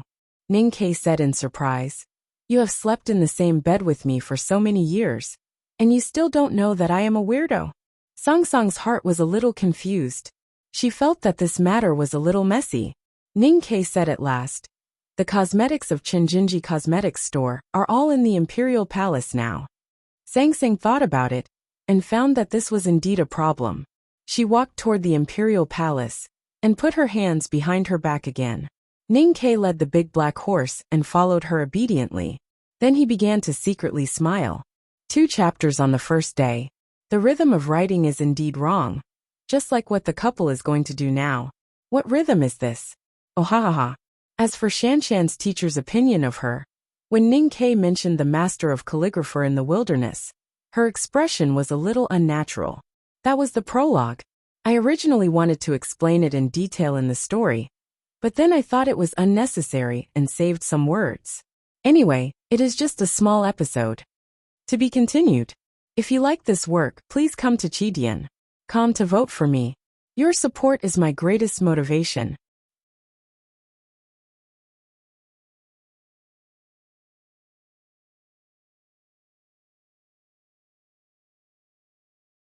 Chapter 919. Ning Ke always felt that there was something wrong with letting his woman ruin another woman's marriage, and that woman liked him, but he was not going to oppose it. Sang Sang walked to the front of the palace and looked around casually with her hands behind her back, like an ordinary tourist. In the eyes of the palace guards, it was a great disrespect to the monarch. The guards scolded her and were about to drive her and Ning Ke away with the big black horse. If it were not for the approaching wedding, the guards would have drawn their swords. Sang Sang did not seem to see the guards. She looked up at a flower tree in the corner of the imperial city and felt it was a little strange. She continued to walk forward and soon approached the gate of the palace. She walked slowly into the palace in front of the palace guards. If she was not an idiot, then she must be a real powerhouse who had evil intentions towards the palace. The situation in the field suddenly became tense. Accompanied by the sound of friction, the guards all drew their swords from their sheaths. The elegant swords, which had the distinct characteristics of the great river, reflected the clear light from the winter sky, and looked very much like snow trees. At the same time, the crossbowmen on top of the imperial city also aimed downwards. Ning Ke was not worried about Song Song's safety. He was just a little worried that too many ordinary people would die in front of her. The Great River and the Tang Empire had been good friends for generations. As a Tang, he could not let things get too bloody. He walked forward with the big black horse and told a guard that the academy had come to visit. He thought that the reputation of the academy could let him enter the palace easily, but he did not expect that he did not have an identity card and left his waist token in the West Hill Divine Palace. How could the guards believe him? Countless sharp longswords cut through the cool wind and slashed at their heads. Sang Sang knew what Ning Ke was thinking, but she did not care at all. She continued to walk forward with her hands behind her back. The slender long sword fell on her shoulder. The guards of the Great River Kingdom were more prudent and did not want to kill at first, so the guard was lucky not to die.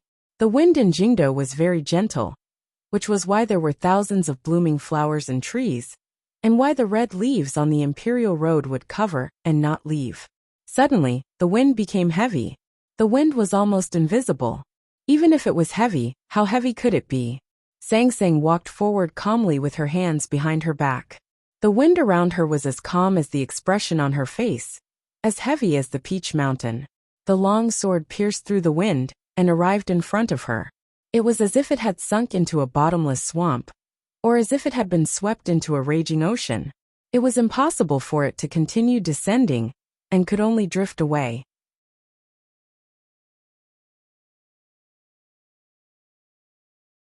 The guard looked at his palm in shock, not understanding what had happened. The same thing happened to all the guards. The swords in their hands became like rootless duckweeds in the water, blown away by the wind and waves. There was an exclamation in front of the Great River Kingdom's palace. The arrows on the city wall were finally fired. However, they could not touch Song Song's clothes and disappeared in the wind.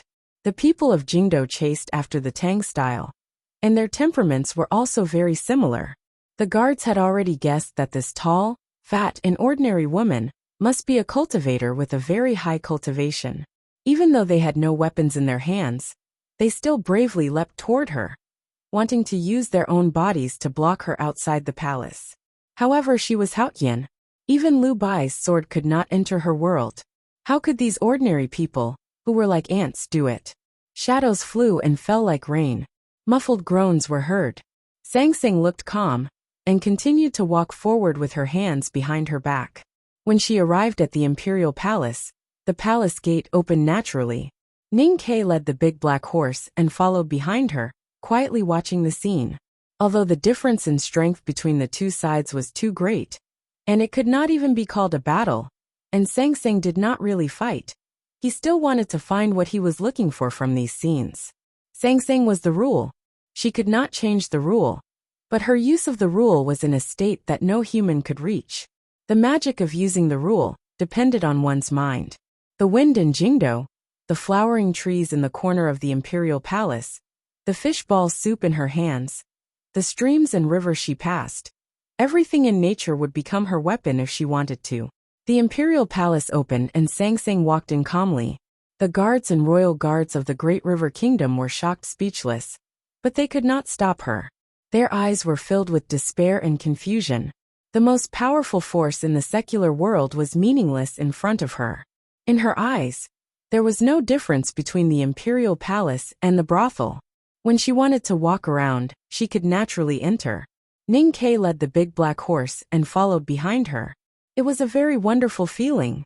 He had felt this feeling when he was near the snow cliff in the wilderness. It was the loneliness of the youngest uncle, who was invincible. He had also felt it from his master. It was the confidence of the world's teacher. Back at the right to light in the Peach Mountain, he also had this feeling.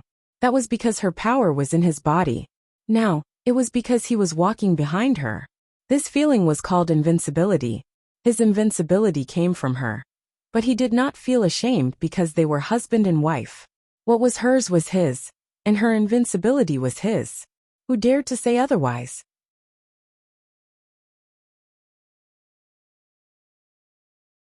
The imperial palace of the Great River Kingdom was very beautiful.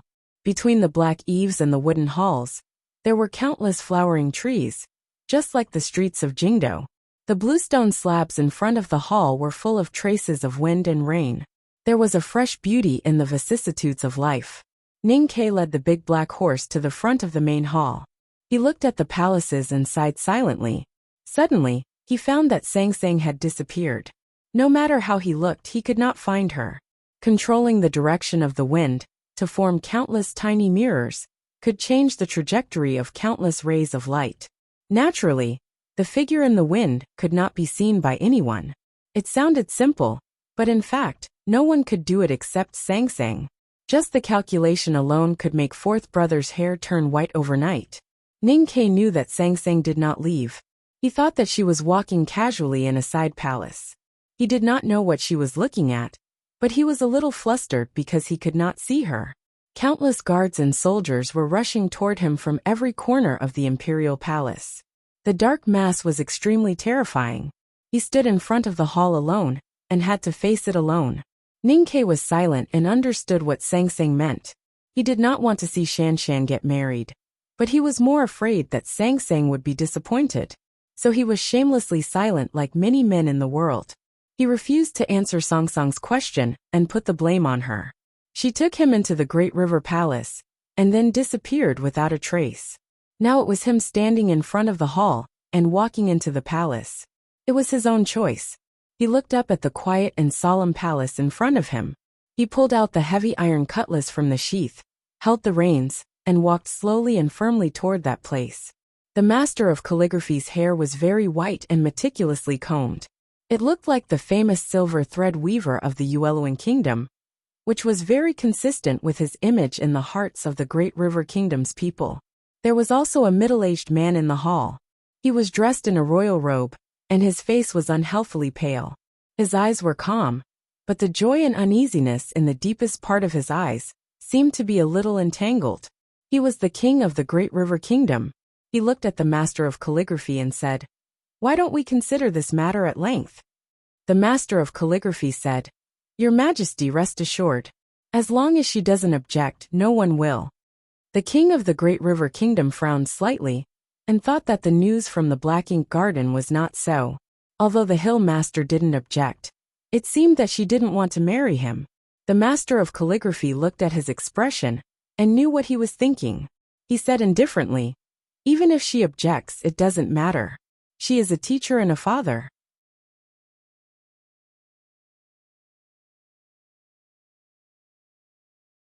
"I can make the decision for her," the king of the Great River Kingdom said. I have admired the Hill Master for many years, but the Tang Empire. The Master of Calligraphy was a little unhappy and said, "Why should the Academy care? Did Ning Ke send the marriage certificate? The Tang Empire and the Great River Kingdom have been friends for many years. No matter how unreasonable they can't be unreasonable to us." The king of the Great River Kingdom was a little uneasy and said, "But Mr. First of the Academy." The bigwigs in the cultivation world and the secular world had long known that the calligraphy addict, Mo Shanshan, and Mr. First of the Academy were sworn siblings. If not for this relationship, Mo Shanshan would have helped the Academy to fight against the Abidine and Chang'an. The Great River Kingdom would have been wiped out by the West Hill Divine Palace. The Master of Calligraphy said in a low voice, "Now the Academy can't protect itself. How can it be qualified to care about the affairs of the world?" As they were talking, there was a sudden noise outside the hall, followed by the sound of fighting. A pale eunuch entered the hall and shouted, "Your Majesty, an assassin broke into the palace." The Great River Kingdom had always been peaceful, and there had been no war or disaster in the capital city for many years. Now that the wedding day was approaching, an assassin suddenly broke into the palace. There must be a connection between the two. Thinking of this, the Master of Calligraphy's expression became a little ugly. He released his psyche power to explore the outside of the hall. As a superb divine talisman master in the world, it could be imagined how powerful his psyche power was. However, what shocked him was that he didn't sense anything. Even if it was Liu Bai who broke into the palace, it was impossible to hide his aura so perfectly, and it was impossible to avoid the perception of his psyche power. So who was the intruder today? He reached out to push the door of the hall and walked out of the threshold. Looking at the young man holding the big black horse in front of the hall, his expression suddenly changed. Besides shock, there was more confusion on his face. "Ning Ke, shouldn't you be in the Divine Hall of Light?"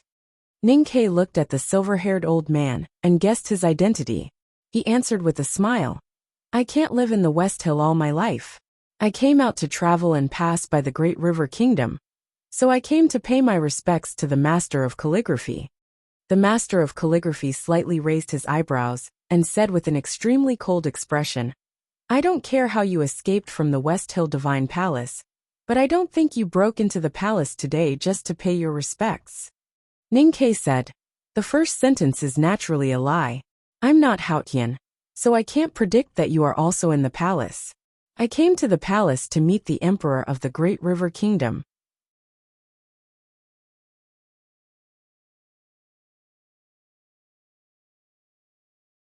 The Master of Calligraphy asked, "Why do you want to meet the Emperor of the Great River Kingdom?" Ning Ke smiled and said, "I came to tell the Emperor that his wedding with Shanshan may be postponed indefinitely." The Master of Calligraphy looked at him and said with a faint smile, "Even if Haotian will be angry?" Ning Ke sighed and said, "Looking at your disgusting expression, I know that you may have heard some rumors from under someone's wall. Unfortunately, you probably don't know that I always have the final say in my family. If I want to play today, I will only write 1 chapter.